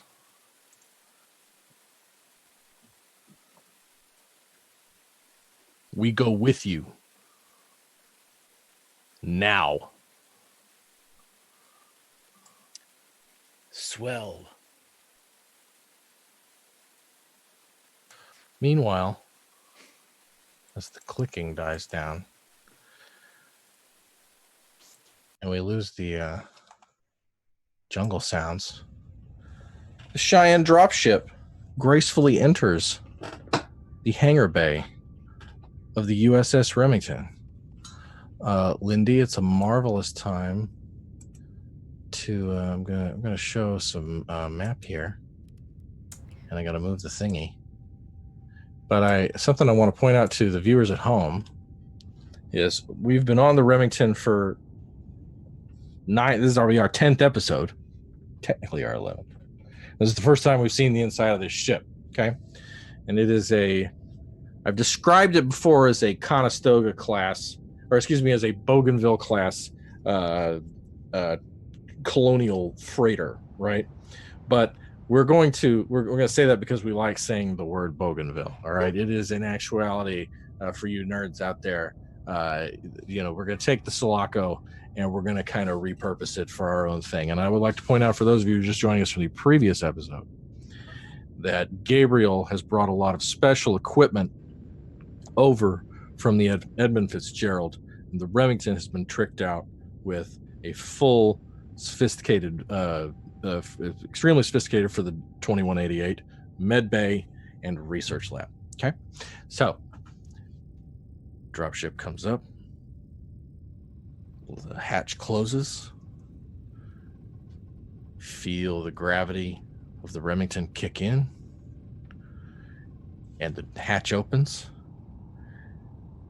and the synthetic known as Gabriel loosens his restraints, and turns around, and goes, "We're home." We need full decontamination. Oh, not in your And helmet. quarantine for Watson. Like, super ASAP. quarantine for Watson and that fucking briefcase. Decon Briefcase. for everyone. Just some samples. I can take it to the lab. We're all No, going to go it to goes into decon quarantine. together. We're all going to decontaminate, and then we're going to go put certain things and people into quarantine. All right. When can I make to med bay? Pardon? I didn't quite catch that. Med bay. I need to get to med bay. You injured? I'm the medic here. Also the captain. No, standard checks. I've been in on that for a few weeks. I just Alright. want to check in on some stuff. Well, med bay, everyone, med bay after decontamination. Let's move. As that whole bit was playing out in the movie, in the director's cut, the camera was on Gabriel the whole time. Gabriel made a lot of eye contact with Granger and Violet, and Hi. in the midst of that was eyeing Dr. Iris and her case very closely, but did not move. And once that conversation resolves, turns to Watson and says, "Please, everyone, take your belongings and exit the shuttle. I will take Dr. Watson I will take Private Watson to quarantine."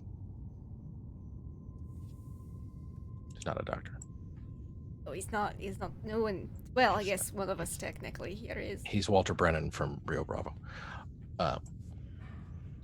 Okay, so Before Violet Let's- leaves the shuttle, she's gonna go over to Gabriel and like put her hand on his shoulder and be like, "Hey, thanks for coming to get us. You know, let's really appreciate that." man, Thanks, staring. I try. And he hoists Watson up over his shoulder and turns on his heel to exit the dropship.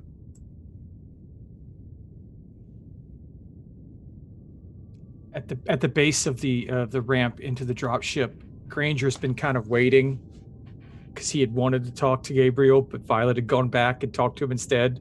So he's like waiting to see who comes out first. Which one is it? Gabriel comes out. Gabriel Well, unless does? Violet exits, Gabriel comes out first with Watson over his shoulder. He makes, long eye contact with Gabriel, and then kind of taps his pad, the communications pad, and then just kind of looks up the ramp towards Violet, waiting for her to come down now. Do I notice this exchange? You were breaking up just a little bit. He sends something to Gabriel? No. He kind of looks at him and then taps his communication tablet, and then just looks up, like just Hey. quick look, Check your Catches it. DMs. I slid into them. pretty much, and then looks up at Violet. Violet, give me an observation check.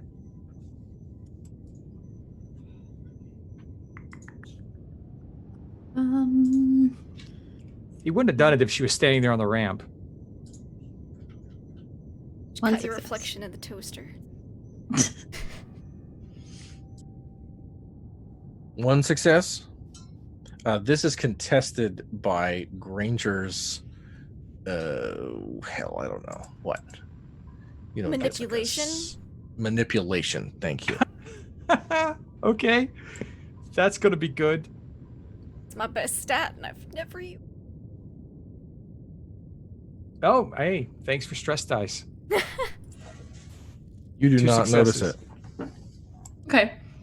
Then I guess she waits for Gabriel to leave and she'll head off.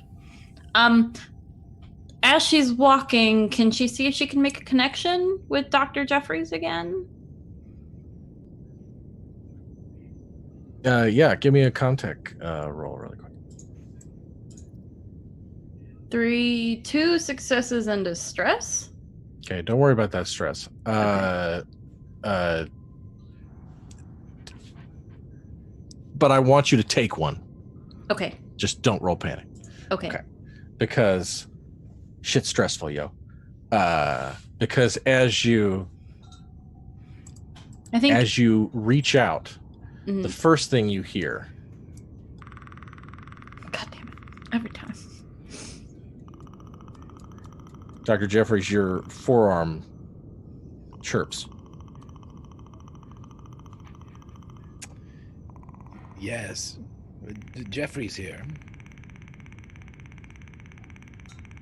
I don't think Violet says anything just yet because there are people around. In the event that you would pick up on that almost immediately. Yeah. In the event that you aren't answering, I can only assume that this is my silent friend. Just to let you know that I will be arriving shortly with other friends. She doesn't respond. Violet, if you can hear me, could you please tell the good doctor that all of the information we have on all of the lovely things that we have made down on the planet will need to be compiled. I have quite a bit of it, but her area of expertise is creation, and it's best to hear from the maker what you'll be hunting. I have to make a trade. I think Violet makes a face, but she doesn't say anything because there's still people around. So she's like, I can sense that you're making a face.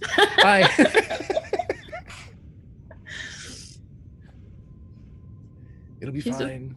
Headed to decontamination. Everybody gets decontaminated shower. Red is just wandering around. He's looking kind of lost. I'll guide him. We have to go to decontamination. We're all going to decontamination, Brewer. Okay. Come on. So We're all going to decontamination. And you can take a little nap. Decontamination. Walking along with him. And Blaze would be there with Brewer too, by the way. Wait, Blaze, you too. Come on, let's link arms and go decontaminate together. Sure, Captain. Sounds great. Yep. Okay. So this decontamination we keep talking about is in the med bay to the east, right? It's going to be this sort of bank here along the side. So this is the part of the game, and Lindy, you can show the folks at home the map here. I'm trying Something to I really find like here. mid-base.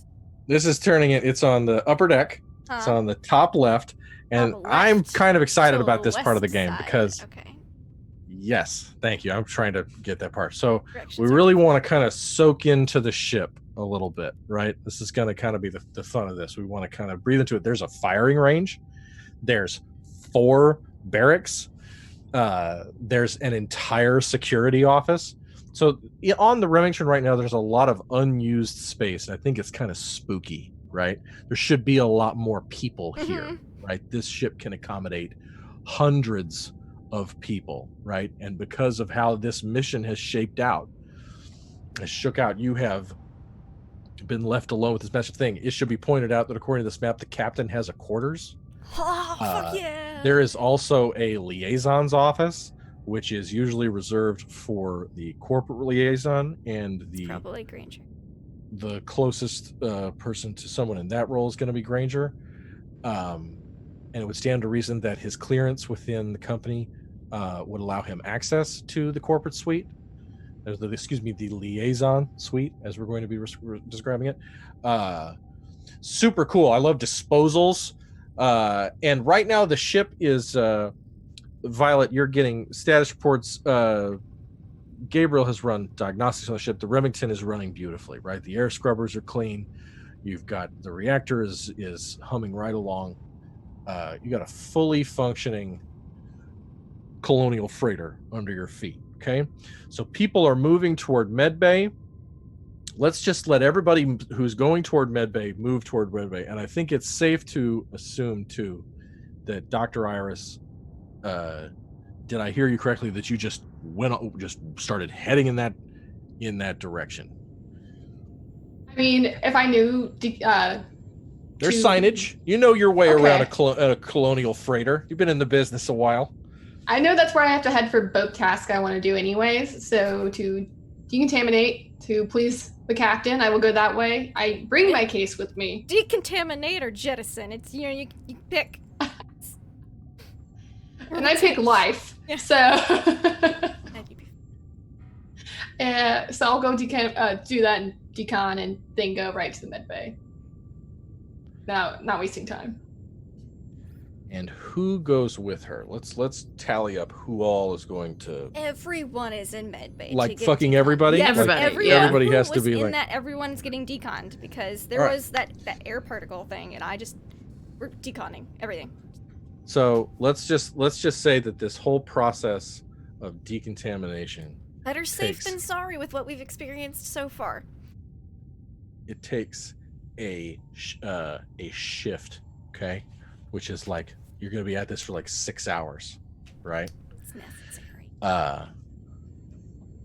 People and also everybody's in their tiny alien underwear. By the way, this is when you get to feature underwear with little aliens on it, which No. I wish it was. No, it's not. It's the They're tiny white skivvies. under things. They're Yeah. all in the beginning of Alien. I don't know why I like them so much. I just do. So, because they're supposed to look like babies, in the first Alien, they're supposed to look. It infantilizes them. Sorry. So basically, what happens is this whole process is a complete pain in the ass. You have to do like an eye wash. You have to stand in this thing. You're going to be sitting in a certain kind of a chamber for at least a couple of hours. So what it does is it makes communication with Dr. Jeffries sporadic. So while everyone is doing this, let's shape up a timeline between how long it takes Jeffries et al.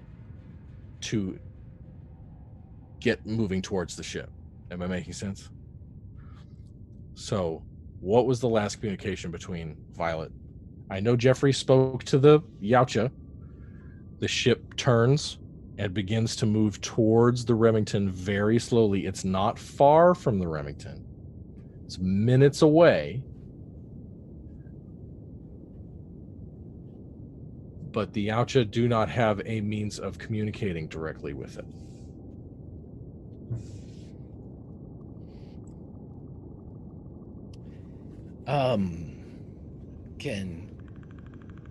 It would just simply be them opening up a airlock, right? Opening up a boarding procedure for an airlock seal. I think what I'm trying to say is they come up and they buddy up with the ship, but you're going to have to tell Violet, knock, knock, we're here. That's exactly what he says. Hello, Violet. I'm sure that you can't respond because of things. I am outside. If you could open hatch, where are we? Hatch 14103. That would be swell.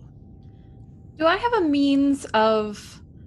Can I type out a message? Does it have to be audio, or can I do an actual? So this is now, I like this. So this is now Violet asking if she can speak Predator without a gauntlet back to the Predators, right? If it has to be in Predator, sure. Because Well, she knows. you'd have to speak their... Can't you talk to Jeffries and Jeffries can then translate Correct. to Predator? You could bounce it that way. Yeah, this is like the UN. I think she's just trying to. She just needs to find a way to contact Jeffries without other people hearing her at this particular moment, because she's surrounded by people, right? Yes. Okay. Yes, right now. Yes, unless you want to step out. Can she like everybody goes into the med bay? Can she hang back for like a minute and just like type out a message real quick? Yes. Okay. Essentially, it's just gonna say ship is going through decontamination. Just hang out for a couple hours and we'll figure it out afterwards. That's not going to work. He would answer back as soon as it's over. She'd be like, well, at that point, she'd probably start talking. What do you mean it's not going to work? If you're carrying anything that came from down there that's inside anyone, it's not going to work. Well, what the fuck are we supposed to do? Because... Let me in.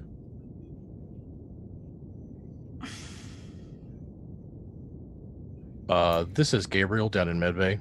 Does anybody copy? Yes, Gabe, what is it? You should come look at Private Watson. His circumstance is different. I'll be right there. I take some medical injection stuff with. So I gotta put him out. It was so close to. I was so tempted to drown him on the way up. So close. It was so. So in other words, you carry medicine and a loaded 45 ready to take care of business one way or the other. No, just an extra strong dose of maybe something a little more potent than morphine. Just, nice, quick, quiet. He's conscious last I saw. So. Violet's gonna like hit the mute button real quick on the comm with Jeffries and like poke her head and be like, "Hey, Granger." I walk past. I'll be like, "Yeah, gotta go quarantine." Hey, and I'll like put my hand on Violet's shoulder, like, "Don't tell Brewer, please, or Kennedy." I won't, but apparently decontamination isn't gonna fucking work. So we're kind of fucked here. So if you have to, we didn't get anything. It was just, as far as we know, we don't know for sure. It's true. Well, we haven't shown any symptoms. Unlike these fucking people have not been saying, the fucking truth, and I'm getting a little frustrated. Maybe if we could get a hold of Dr. Vestibule or whatever, we could. Who? Dr. Walls, whatever the fuck his name actually is. Actually, he's Dr. That Jeffries. joke doesn't work anymore because I'm not really Walls. It's McKeelson. You think she's not going to call you random building portion? Violet's like, Walls is actually Jeffries, so. I know that. Well, yeah, but I'm just saying. More insulting. Also, having no idea that he's been muted on your end, you keep hearing, yes, likely 50% of the landing party is already incubating something. They're going to start popping, and you're going to need to have protocols in place. I survived down there. It's tough for a It's far human. more insulting to call him Dr. Parlor. And the thing is, I think that captain that you have is never going to be able to take care of you. I think that this captain is, quite frankly, a drunk. And it's something that you should really consider. That Violet if you're unmutes herself and then it's just like, both of you shut up. Oh, you got him now. Yes. Oh. Just, God, just shh. I'm letting Dr. Jeffries onto the ship so he can help with this situation. He's got friends with him. I think he has Heston. I do. Oh, Heston, I miss Heston. And I just pull up the syringe and I'll be like, put a pin in that. Might have to take care of Lossu. I'll just check on the situation. Okay. Put on and I'm gonna PPE. Send Jeffries the access codes to unlock the Maybe airlock. we should just unlock the door for him and not give him the access codes. I have them, thank you. Violet. Too late. I'm very disappointed in you. I don't know what I'm doing, okay? I'm not used to this. So many people are talking to me and I don't know. Yes. She doesn't even know she's a fucking God. I hug my best friend and I go, it's going to be alright-ish. But we can't Everybody's trust lying to me and I don't like it. Same. Except for you. You You haven't lied to me. I appreciate you so much. I know, I haven't. And I'm not talking to you, Jeff. Jeffries. And I mute myself again. I appreciate you so much. We're gonna get through this. We can't trust anybody. I think we can kind of trust Blaze and Brewer, but they're about at their limit right now. I don't know. Brewer's kind of fucked up right now. I feel real bad about it. That's why you can't tell him about. Okay, just go take care of that. I'll figure out what the fuck's going on Change the here. codes to everything on the ship. Yep. Okay. Yes, ma'am. All right. Captain. Go.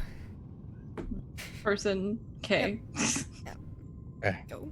So we've got a lot going on right now. Let's just take a second. We're looking at the map. The decontamination procedure takes a shift, which is 6 hours. Okay. When we started this moment, Iris had made it first, and then others began to fall in behind her. Okay. How do we want to do this? There are 4 decontamination stations, right? So who are the first 4 to get in?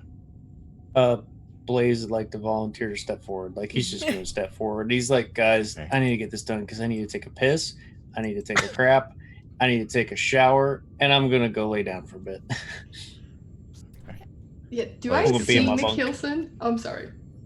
You probably McKilson's a bit hard to miss. I You're all in see the room her together. leave. Yes. You see. Oh, then I don't get decon. It was really just to play nice. She leaves decon. Fuck that. She goes to the med bay. If it feels relatively private. Decon's happening, so. By the way, did somebody see my token? I can't find him. I've Right. moved him onto a green, Oh, there green he tube is. up here. Yeah. So I'll go to the med other bay is side. very large. It's a very large It's med bay. huge. Okay? I'm like, I did a thing earlier where Gabriel was like, "This is Gabriel in med bay." That's how big it is. Okay, he's over here on the east side by these 4 stations over here. Okay, these are very sophisticated med pods that, like the ones in Prometheus, the names of which are in the rule book, and I cannot remember them. And on the other side of medbay is this decontamination area. We're going to put you guys in these green tubes. Be like, all right, you got to hang out in the tube for a couple hours. Okay, they're just going to do something to you. Okay, so we got Blaze, we got Brewer. Who else gets in the other 2 tubes? Anybody? No? Come on, don't be shy. Yeah. Just going to hang out, huh?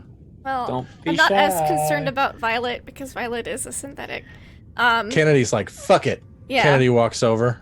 Mm-hmm. No. She probably could Oh, use Listen a little to me. decon anyway because she's super radioactive. Okay. And then So then there was probably- this kind of moment where Granger, I know you were kind of doing a thing, right? And we're not going to roll that over and over again. So you're doing your thing while Violet is very distracted by all these things going on. Okay, that roll we made a moment ago, we're going to hold on to that for a while. Granger's kind of doing his own thing in the background of all these shots. He's just kind of soft focus in the background of all this coverage we're getting of everybody having this intense conversation. Iris ignores decontamination. Violet transmits the loading, the codes to get into the airlock to Jeffries. Gabriel, standing over by this rear, these med pods over to the side, calls you guys over. Yeah, where? Let's It's see. to the right. I want to say over here. Okay, I gotta okay. find a token for What- Gabriel. we gotta- we I just need a put- Michael just put Fassbender token. Watson. Have one. Where did Watson's token go? He I had don't know. one. He's dead.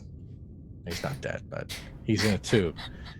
And as the camera looks at Gabriel's face, looking at Watson, as Gabriel hears messages in his head, we notice that Watson has black veins that are coming up over Oh. his neck. Not great. Watson has black veins that are curling up over the top of his head, Not good. and his muscles are seizing, and he looks like he's entering a sort of rigor mortis as each moment goes by, Should have drowned him. and he's starting to twitch and moan in his unconsciousness. All right, thanks, Gabriel. Being medic, I'll take over from here.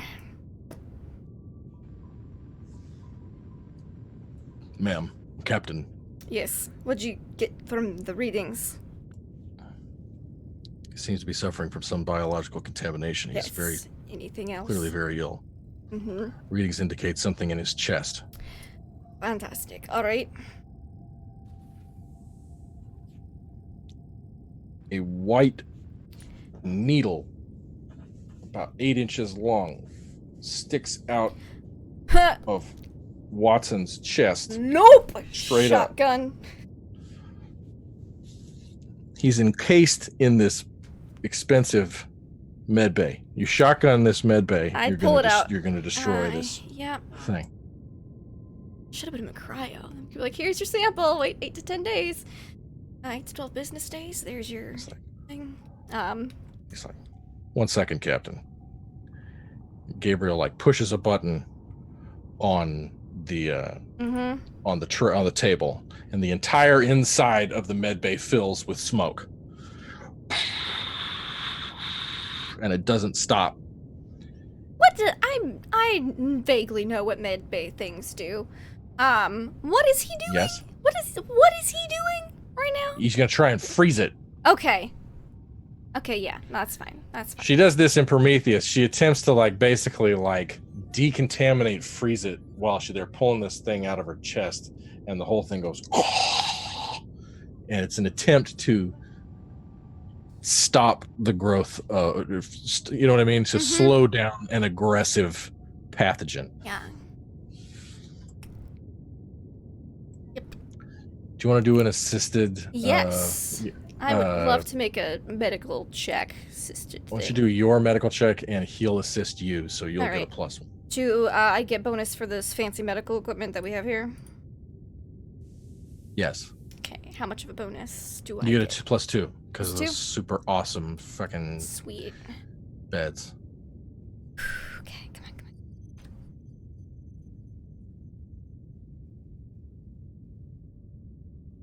2 and a stress. 2. But I think I'm gonna push it for more successes. Uh-oh. You're out of your mind.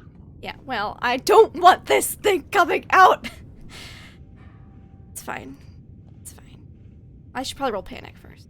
Okay. Yeah, for sure. 9. I dropped something. Okay, I'm not that worried about it. All right. Pushing it. More successes. Oh, there we go. 1, 2, 3, 4, 5 total. Another stress. What's another stress?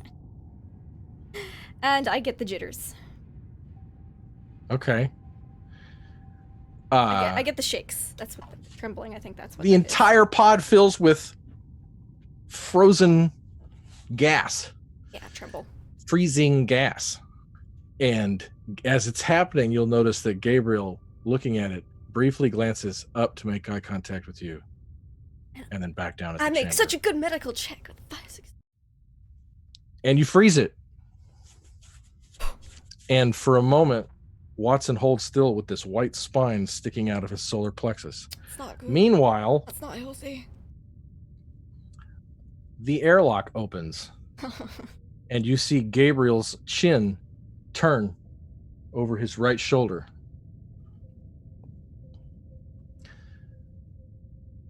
And the Predator ship, the Yautja ship, decloaks, connects with the umbilicus, and a massive door opens up. And I want to talk about this shot right here, motherfucker. Here we go. Oh, we got a bunch of badasses right here. We got the ghost. We got the hunter, right? This is the one with the mask that looks like the xenomorph had built a mask out of one of their skulls. Badass. And then you got Jeffries, who's got the, his, as the doors open, his eyes return to normal. You know what I mean? As they go from this wicked look under the unusual light of the inside of the Yautja ship, and now look normal in the cold fluorescence of the Remington. And next to him is Heston, holding a grenade launcher with a flamethrower on his back, breathing heavily. And the four of them, looking like a bunch of rock stars, proceed to breach the umbilicus and walk onto the Remington. Meanwhile, Granger, Violet, and Iris can't help but notice one of the pods across the med bay blasting freezing smoke into it. And the three of you have a moment.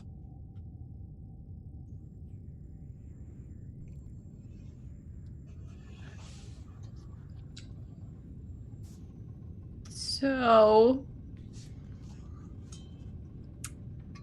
Is know that anything what about that? I don't know a thing, but wasn't that where Watson was? Mm-hmm. I imagine that they should stop freezing and probably just go to incineration. I don't know why they're even bothering. So you knew that we were bringing in something that could possibly contaminate our ship and maybe kill us all.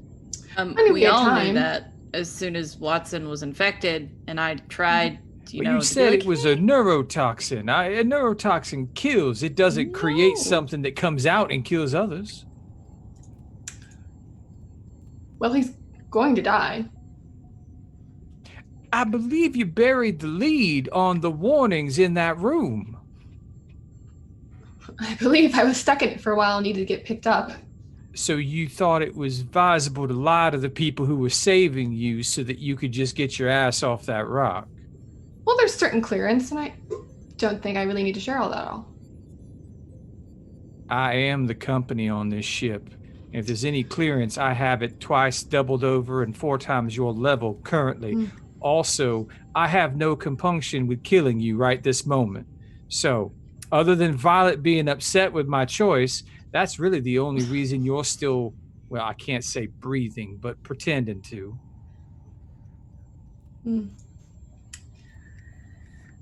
Well, unfortunately for you, I'm the only one who knows anything about that, so I don't think the company would very much appreciate murdering the only source of information you have I already right now. have all the documentation from the original ship and everything that was transmitted. It's already been given to the company, so other than your suggestion that we incinerate poor Mr. Watson, I don't believe we need your medical opinion anymore. Do I believe he actually knows that? Everything I know? Probably not everything you know, but I got everything that was given to Violet. From the original site at the zoo. So he believes he has everything. When all he actually has is just the xenomorph research from the zoo. Okay. So I know he doesn't know. Right? Okay. He does not know. That's what I thought. I just wanted to confirm. I can guarantee you have the tip of the iceberg and just that. But we can deal with this later. I have other things to deal with. I don't think so, because you brought something else onto this ship, and I don't believe you've been honest with us about that. So if you couldn't be honest with us about a person who's dying over there, why do we believe you've been honest with us about this perfectly safe thing that you're taking care of in our medbay right now? I think everyone knew he was dying. I think only the fools didn't. Looks over at Violet. Violet? What? Your sister is being difficult with the deadly pathogen thing she brought on our ship. And she's the one who knows about it, so... You know how you solved that problem? You ejected out of the ship, along with whoever thought it was smart to bring it here in the first place. We're also kind of in the shithole with the company right now and need a way out, and I think that might help. You honestly believe you can trust her? I don't know her, but right. Can I honestly believe I can trust you either? I haven't killed you, and I told you what I am. I even offered to let you off the ship. I've got a shuttle. I can leave right now. And I already told you I wasn't going anywhere. Blaze and then we'll go. Yes. Violet, you're feeling dizzy. Is there like a chair nearby? Yes. I'm gonna take a seat. Still, like, not. I'm still arguing, but I'll just take a seat. Right. Look, Granger, I get that you want to have some control here, but I don't think any of us have any fucking control here. I don't need control. I just want some semblance of safety for 5 seconds. You've got your shuttle. All right. I'm shipping out in 2 hours. And on that note, Dr. Iris begins to feel dizzy. Is there a second chair? As you move toward a chair, your knees give out from under you. Granger, as you look at Violet, look towards her sister, you glance over at Dr. Iris, and at once, both of their eyes go opaque white. After a moment, they collapse, slack, motionless on the floor, Iris narrowly cracking her head on the table she is near. She takes the chair down with her, which is now on its side. Granger, as you register this, you feel the air shift to your right, and swift as an afternoon breeze, Gabriel swoops in, grabs the case, and says quietly under his breath, "Lieutenant," and leaves the room. I need observation checks from Blaze, Brewer, and Kennedy. Meanwhile, just a short distance away, Gabriel walks crisply down a hallway. Oh, Kennedy, turns my, right. my babe. Whew. 5. As That's my radioactive girlfriend. As Blake's Gabriel- got 3. We'll come back to that. As Gabriel turns a corner and disappears behind a wall, in that moment, Jeffries, Heston, and 2 8.5-foot tall death machines turn the corner toward Medbay. It's Oh. fine. Nope, that's the jungle. You're not in the This jungle is all anymore. fine. Granger is pulling out. He's sending a message real quick to McKeelson. McKeelson, Violet and his sister just passed out. Their eyes all turned funny. Great. I'll be there in a sec. It's Medbay. I don't know what happened. You guys are in the same room, but you're far enough away from one another that you have to shout at each other. And McKeelson, I'm just going to That's- say that you were why we calmed. entirely right. Yeah. And you were entirely distracted by this thing, Oh yeah. and That's why I wasn't aware until Granger contacted. exactly. But my girl. So Oh, now, did Blaze or Brewer pass their observation checks? Blaze got a 3. Blaze, you see, both of you, all 3 of you, absolutely notice. You're sitting there, picking your nails, for God's sake. You absolutely notice Violet and Iris stop and collapse in a heap around Granger as Gabriel briskly swooped in and grabbed the case Iris was holding and left the room. Then, moments later, Dr. Jeffries, Private Heston, and 2 8.5 tall death machines that you would recognize from the planet's surface step into the room. Well, we're still in our decon tubes, right? You are. You can't talk to them. All you can do is watch all this happen.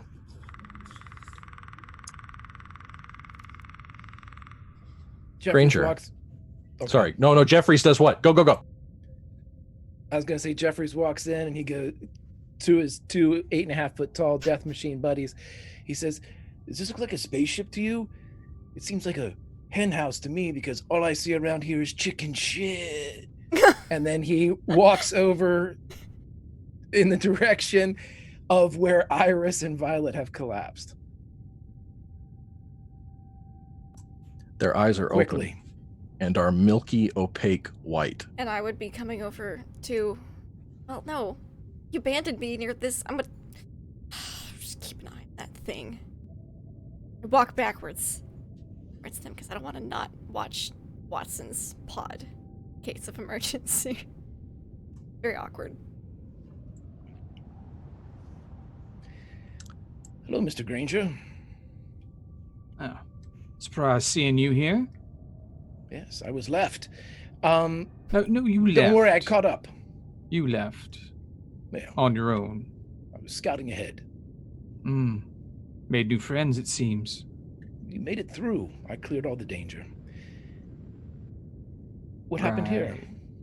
I don't know. We were discussing Dr. Iris's lack of concern for the general welfare of my crew here when her eyes rolled up in the back of her head and she fell down. Same thing happened with Violet.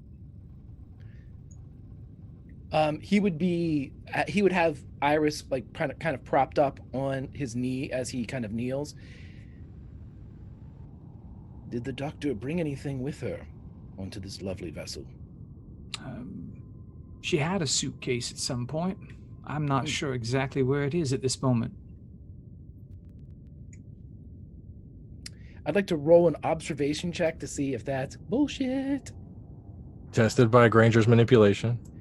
Are we allowed to, and I don't like to do this, man, but are we allowed to use, I have a thing called breakthrough where I automatically succeed on an observation roll. Fuck yeah. Yeah, absolutely. I don't like it in PvP, but I'm gonna use it. I told you the truth. I don't know where it is at this moment. So you can succeed. I don't know where it is. He's not lying. I would pull up the pad and I would type into the pad, "It seems the hunt begins now. The answers to your questions lie within a briefcase." And he would indicate size-wise to his two Yautja friends and say, Rip Gabriel. I would suggest extreme caution, but also within its confines is the way to defeat the clan that is trying to take your planet.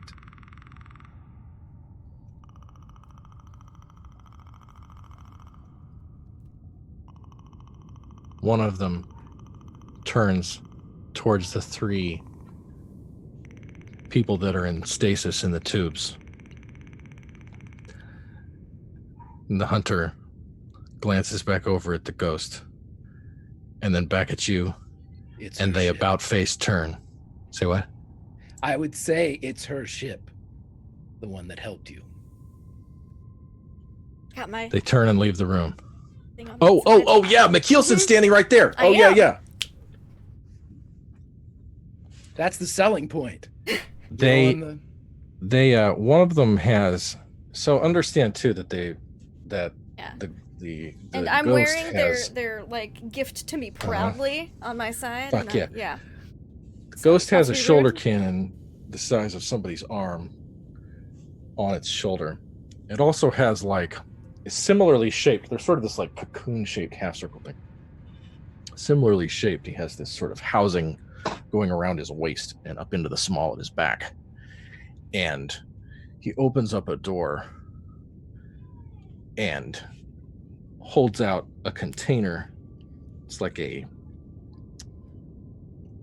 cylinder with silver ends, and in it is a bluish white milky substance. Dr. Jeffries, you're pretty sure you know what this is. And they hold it out to you, McKeelson, while looking at Jeffries.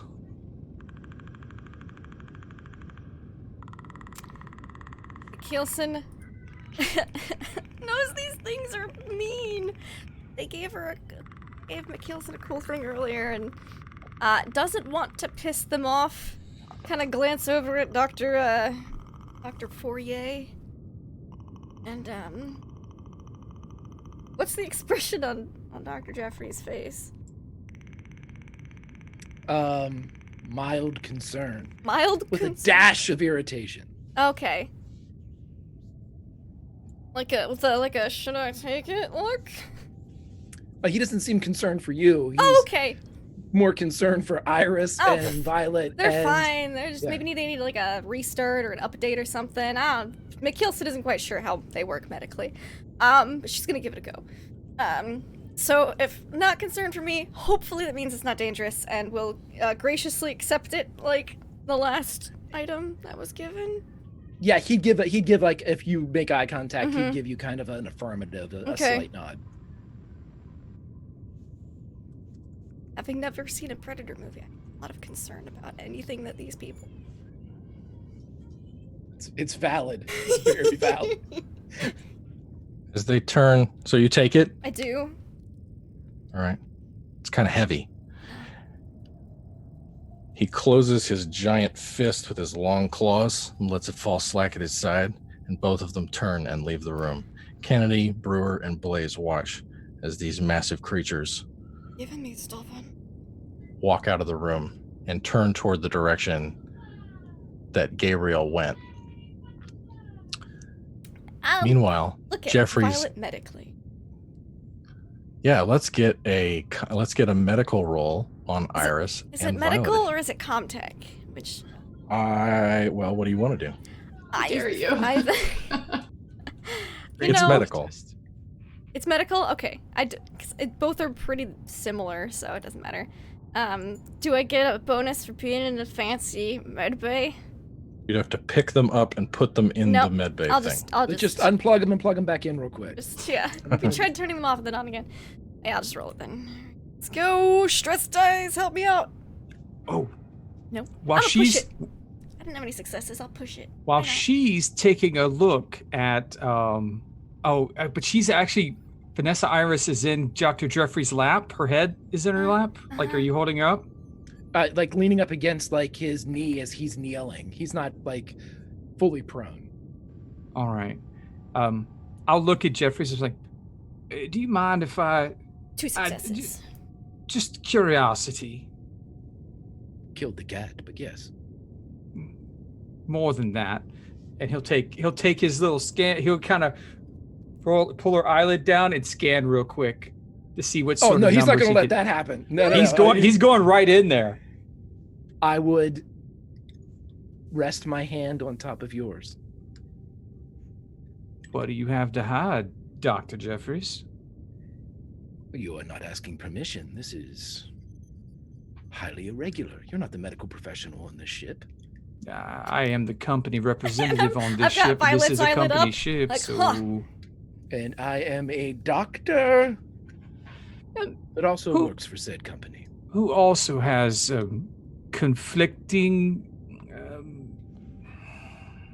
Well, I mean, I don't know if I like the company you're keeping right now. Doesn't seem conducive for company work or the safety of our ship. It's an opinion. The I could correct one.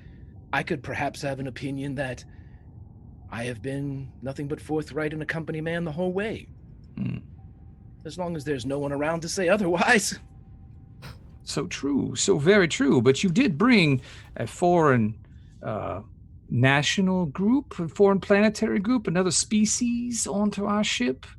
Gave them the rights to run around it without getting authorization first. I don't know. Some people might call you a traitor. Well, we can't have those people around, can we? Or can't have you around for very much longer either. But we'll see. You've got friends right now who are quite powerful. We'll just have to see where everything leads. It's like a story. Choose your own adventure, maybe. I had those when I was a kid. It was a lot of fun when you got to pick which path you took. I was way too intelligent for those. Now that program. Right. Not much creativity in a mind that's been programmed for perfection. Did you see the rhino? That's pretty fucking creative. Oh, yeah, it died painfully. Oh, don't worry, I have others. They aren't here. But, just look after your friends. I'd hate for something to happen Listen, to we can go them. tit for tat, Mr. Granger. Granger's getting up and walking away. Got a popsicle He's done. stick. Looking down Violet's throat. You, hook up the multimeter and, put one in each ear. It's a series of very intense medical tests. Look at the eyelid. Meanwhile, as Granger walks away, Heston turns towards his comrades in their tubes and dragging his feet crosses the room and walks over to Blaze and Brewer and Kennedy and holds out his arms and hugs the Tibbs with his cheek pressed up against the glass. So glad he hasn't changed.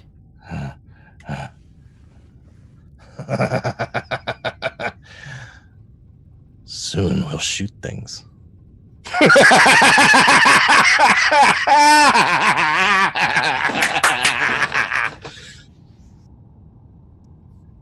Kennedy, during that exchange, is looking over his shoulder and trying to lip read the conversation between Granger 5 observations. and Jeffries. She's a badass.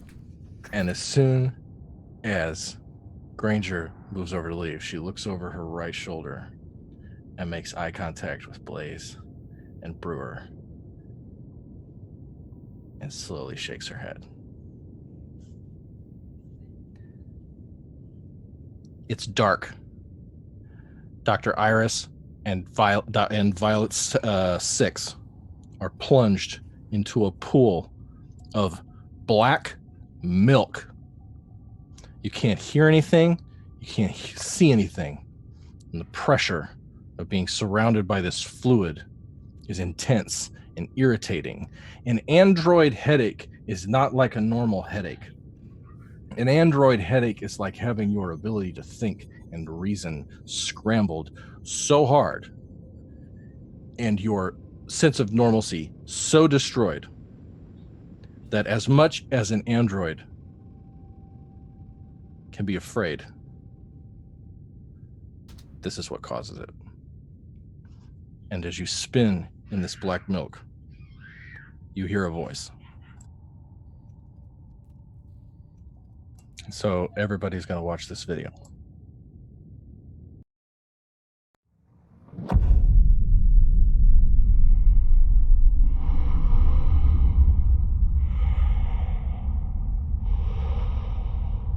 Do you know that I can hear you?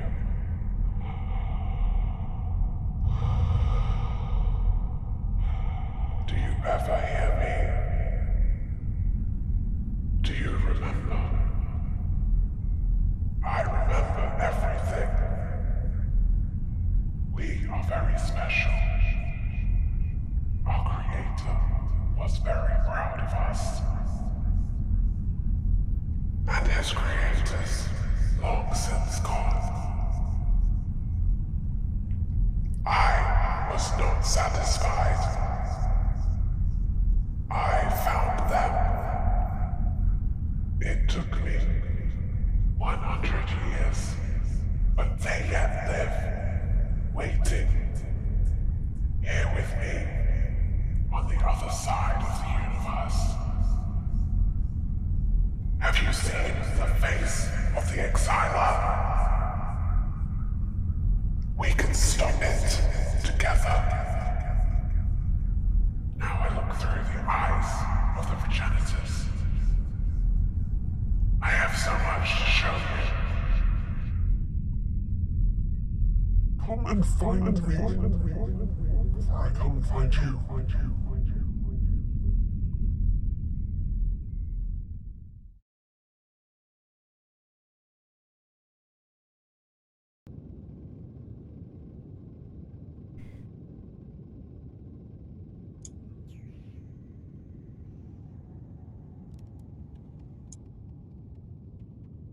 Guys, let me know when we're ready to pick back up.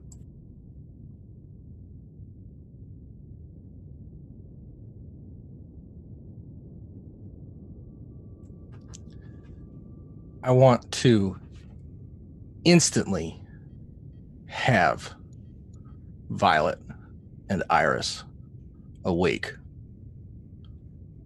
to see Jeffries and McKeelson standing over them. And you just had that transmission, and you both wake up.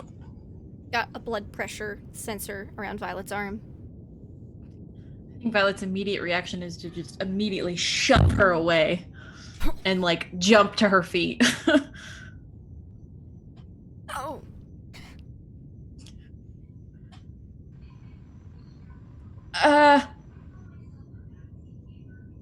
What the fuck? You appear to be medically sound. catch my breath. I think she just stands there kind of assuming frozen she just, like, for a minute. knocked the wind out of me. Next. I think even super, like, shocked Violet would not hurt McKeelson. So. Yeah, just the wind knocked out you. Yeah. Blah. Are you okay? You seem medically alright.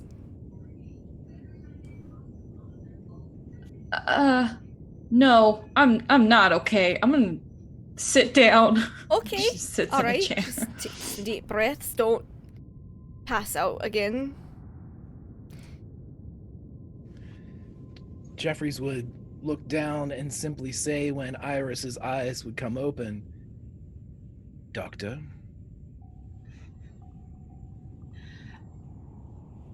Vanessa, having just seen whatever the fuck she just saw, still doesn't know if this is real, what was real.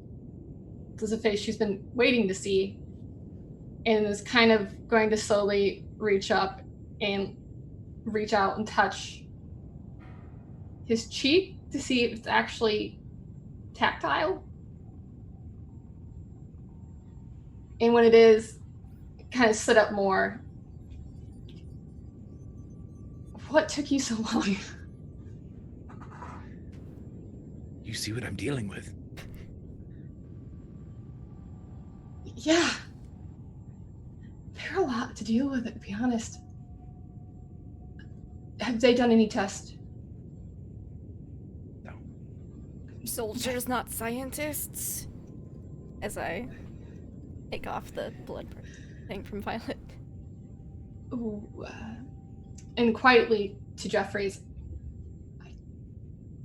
no, we just got back into the same room together, but we have to talk.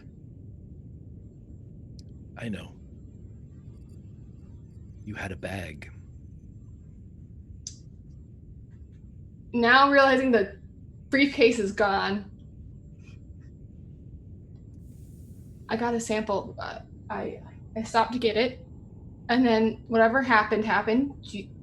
Someone took it. I have my best men on it. The only person not present is Gabriel and Granger, so McKeelson's like, oh, I'm okay with it. Especially because it seems probably Gabriel. Okay with that. That's not what I need to talk to you about, though.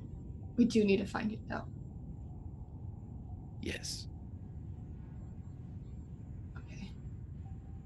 And this whole time, during this whole exchange, the camera is looking at Violet, who heard a voice. Anything you want to do before we cut away? What's going through Violet's head?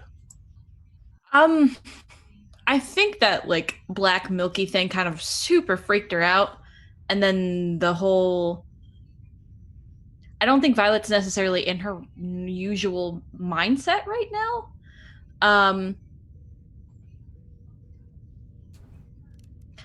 I think her first gut reaction, because anytime she hears a voice in her head, it's a transmission. Can she see if she can analyze that? Was it a signal? Was it, because it was telling her to come find them. Can she see if it was a signal? Can she trace the source? Can she figure anything out? Give me a contact roll. Okay.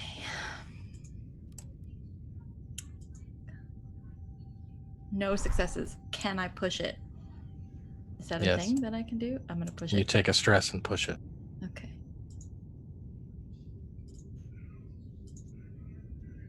One success out of all those fucking dice. Oh my god. This game. Wow. It's a massive energy wave. It's not even so much as a signal as it is. If a lost, dead language could be a wave of eldritch radio communication floating in space, this would be it. It's long and it's slow and it gives you a headache like you've never have. You're not supposed to have headaches.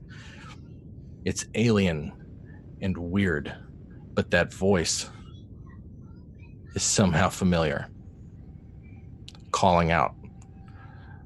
from the other side of the universe. And you know that you have the gear in this ship to begin your search. Meanwhile, Lieutenant Hank Granger walks down a hallway. Where is he going? Granger's heading towards the... he's still in his full hazmat suit because he hasn't had decontamination yet. He doesn't trust any of these people right now. He heads down... He goes to the end of the med bay and takes the ladder down and goes to the liaison office and starts running a search for command and control with, I believe, what was it, Nexus 6 system? Like, he's looking for all documentation, everything he has, everything he can find, everything he can call in about Nexus 6 and their variants. And he's just waiting because he's pretty freaked out about the Oucha. And as you're messing with your personal communicator, silently creeping up on cat's paws as you come to a junction, Gabriel is standing right next to you, and his hands are empty, and he says, "Sir, I do believe the ship's been compromised. If you'd like to step this way." Lead on. You're being hunted, by the way. Affirmative. And he turns on his heel, and Lieutenant Hank Granger and the synthetic known as Gabriel, played by Michael Fassbender, walk down a hallway. And that's where we're going to call it a night. Oh, man. And that's chapter 10. Hot? I'm hot. Is it hot in here? I'm sweating. We turn up the AC on this ship. Thought space was supposed to be colder. Already ahead of you. Got it. I need my personal item for myself right now. I know. I had to use mine like way fucking early. We're all so stressed. It's got It's for intense. me, IRL. I mean, God, I don't I even know. smoke anymore, and I still need it. I need a drink for after that. I'm gonna hit McKeelson's Holy secret stash crap. IRL. This was so badass, and I'm telling you, this has been the week from hell for every single one of us. And I have to say that one of the only things keeping me sane during all of this is jumping into these worlds and thinking about these characters and thinking about what we were going to do and this whole thing. I'm so fucking proud of that video. It gives me chills. It's the most fun I've had cutting a video since Henchman, which was a few months ago. And I just have had the most fun. And I'm not going to tell you who that voice is. It's not me, and it's You'll not never anybody guess. we've met. You'll never guess. You'll never guess. I It even didn't fooled guess. Lindy. It did. That's some shit when you can fool Lindy. So listen, I'm producer Trav. This is a very special thing. Every time we get to do this, it's a very special thing. And Alan Moore would hopefully agree that this is actual ceremonial magic, which is something I don't get tired of pointing out. I produce WebDM, and you should watch it. I fucking love this. I really want to thank Greg, who has made a characterization of this that like I'm psycho about. I think it's fantastic. I want to thank Paige, who you'll notice Iris is like has like a track and a thing, and just there was some really you're surprising me. You're doing all the shows, hoping you do. It's fucking sweet, and we've got like a really good like gambit coming. Like I'm gonna try and set all the pieces on a board to where this is gonna be some shit. And so this is amazing. I love all these players. My favorite parts were Granger and Jeffries having their tents back and forth towards the end. Violet and Iris's reaction to the dream, which I thought was really genuine, and I think it freaked everybody out. I think that's amazing. And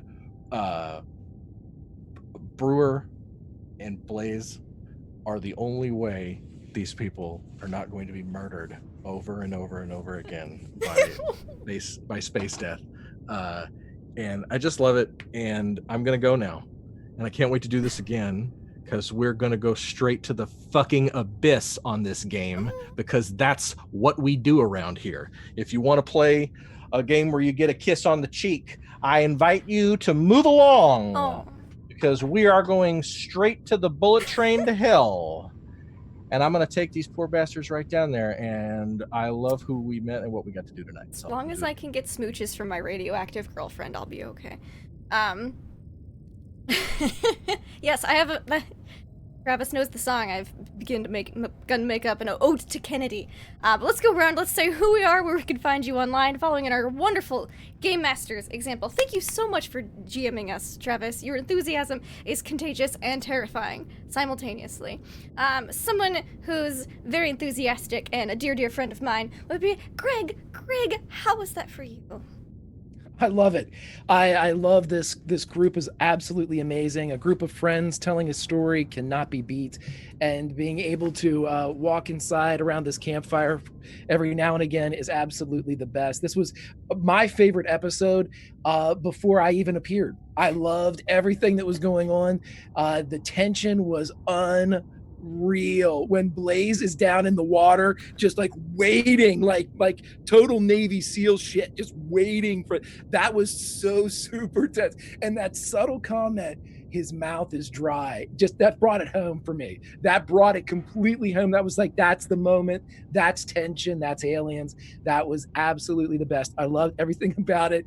Going back and forth with Granger is the best because honestly, we're the same guy. It's just we have different nameplates on the door. That's the only difference. But I absolutely loved it. I finally had a chance to play with Paige, which was absolutely the best. This group is amazing. Travis, you are absolutely weaving. When somebody is a GM that is passionate about the source material, it shows. When somebody is a GM that absolutely loves, is saturated with the lore, it doesn't just show, it shows in all the players. It shows in every moment. It creates moments like my mouth is dry. And that is awesome. Grimjack21502 on the Twitter, Tales from the Grim on the Twitch. Come back here next time Aliens is playing. Have fun. Back Awesome. at you. Someone who always has fun, though may have some sanity issues now, would be our dear Brewer. 20 coup de grace, how are you? Yes, I am doing just great. I am D20 coup de grace. You can find me playing here on Mondays, Tuesdays, and sometimes on these Fridays. Oh boy. My favorite part was probably the reveal of the Rhino. It was pretty damn intense. Oh boy. Let's see. Yes. No. There's an ocean outside, but it's too cold to swim. I think I should take a walk.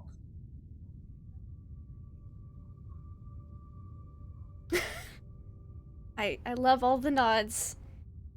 I've seen one Aliens movie because I'm a big scaredy cat. Someone who is not nearly as much of a scaredy cat as I am would be Nuggetosaurus. How are you? I'm great. Like, my hand is literally shaking a little bit because I'm just so excited and so, like, stressed and freaked out. And I absolutely love this game. This is probably, like, not to say my other games aren't freaking fantastic, but I absolutely love this. I love Aliens. I love playing Violet. Blade Runner is, like, one of my favorite movies, so being able to actually be one of... Yeah, oh god, so good. Yeah. I'm Nuggetosaurus. I play here on Mondays and Tuesdays in our various games and the occasional Friday, as well as Violet. I gotta say, my absolute favorite part was when we got back on the ship and McKeelson was talking to Brewer and he just deadpan decontamination. Like, just and he kept doing it. That was my, like, I feel like he's broken. I know. It made me really feel for Brewer, and, like, we've been a little bit, you know, like, Brewer, come on, get your shit together, but it kind of humanizes him a little bit, which I think I really, really loved. And I need more Brewer, Blaze, and Kennedy. Yeah. I love that dynamic. It's fantastic. But yeah, that's me. I'm super excited, and I can't wait for our next game. Wonderful, wonderful. Someone who looks excited to be here would be our other fantastic, wonderful guest. Paige, how are you after all that? I'm good. I loved it. I cannot wait. there is some shit to go down, and I cannot wait to drop that. So I am so excited. Oh, I pulled my mic in excitement. I punched mine. But to pick a favorite moment is like difficult. It's just difficult. The videos were amazing for starters. Creep me out. But just honestly, I would say less of a moment, more of a feel. The chemistry in this group and the tension is there, but the chemistry is amazing. So I love playing with y'all because it's just so fun. Even when your characters hate each other, it is so fun. But you can find me on Twitter at D&D and Page, which has my link to any of my content, and you can find me here every so often on the Friday. Otherwise, you can just find me hopping about doing one-shots right now. Awesome. Someone who is awesome as well, at least in my personal opinion, would be Shiny Pilot. All right. I'm glad I'm awesome. So we're married. So just to get it out of the way, I'm Shiny Pilot 206 for Twitch, Twitter's here on Lenny's channel. And I play Mondays, Tuesdays in this Aliens game, but I gotta go to just, man, Travis, you're bringing it, dude. Like, bringing that storytelling to all of us, you are bringing it. Like, the heat's coming. And like, I thought it was getting warm in here, but no, it's hot. It's burning up. Like, yeah, it's at the end there. Everything going on the ship. I'm like, whoo, can we get off the spaceship now? The maps that you brought in for the ship is totally cool. It helps with the mind space to bring it in, and your storytelling builds upon that really great, because I'm playing in my image the people walking out, violating them on the floor, like everything is just playing in my head. And then you throw in there the videos with it, and I was just like, oh, these are cool. So, you know, each little part throughout the episode, it started with the rhino. There's a little nail here. And then, you know, getting out of all of that, we're all like stumbling to get to the dropship. There's a little nail there. Oh, we're on the dropship. It's kind of quiet down. Let's go decon. Sure. Yeah, that's fine. Nope, no nail there. And then things starts escalating. It's like nail. Then the final nail's on the coffin. And before you know it, we're just kind of sealed in the coffin. So we're done. So it was great. Thank you, everybody. And thanks, everybody, for watching. Wonderful. Someone who may very soon, with how things are going, be down for McKeelson's initial plan of let's be space pirates, would be maybe our company man, Granger? Oh yeah, Granger is ready for space piracy. Let's do it. It sounds better than anything else that's going on. He actually messaged someone on in the group and said, "Hey, you know, I have a shuttle. We can go hang out in the fringes. Let's go. You know, like this. Let's get out of here." He sent a couple messages back and forth, and I like to see how some of them came to fruition. I didn't get a message, but I'm not that offended because I'm McKeelson. So, no, I'm at Deception Check. I DM Monday nights here with this fine group, sans our guests, and Tuesday night I play Mist of Ravenloft, and Fridays, of course, you find us here. Oh, man. Travis, this is just freaking baller, man. I keep telling you. This is just amazing. I can't wait to see where you go with this, and I can't wait to see what the next thing you bring after this, because this has been so much fun. Absolutely a ball. Favorite parts, I see your Schwartz is as big as mine contest with Dr. Jeffries. I thought that was a lot of fun, but my high moment, other than just everyone's own personal moments, which were great, was Violet in the middle of Jeffries and McKeelson, and just going back and forth, and how frustrating. She's just like, I can't think what's going on. Mom and Dad are yelling at me right now in my ears. And it was such a nice moment. It was a little bit of levity right before everything just kind of fell apart, and I love that. That was so nice. I love how everyone's doing in this game. I love what everyone's doing, and thank you so much. Wonderful. My favorite parts before I go into the regular channel spiel, because I can talk as long as I want, because this is my channel. So multiple favorite parts. I did also loved the part with Violet and McKeelson, with them talking over each other and having like, please hold, and like just going back and forth, and also just the two of them like reaffirming their best friendsness. Like, I don't know who we can trust, but I know we can trust each other. That it's a little bit of sweetness in the bitterness that is what is current events going on in this campaign.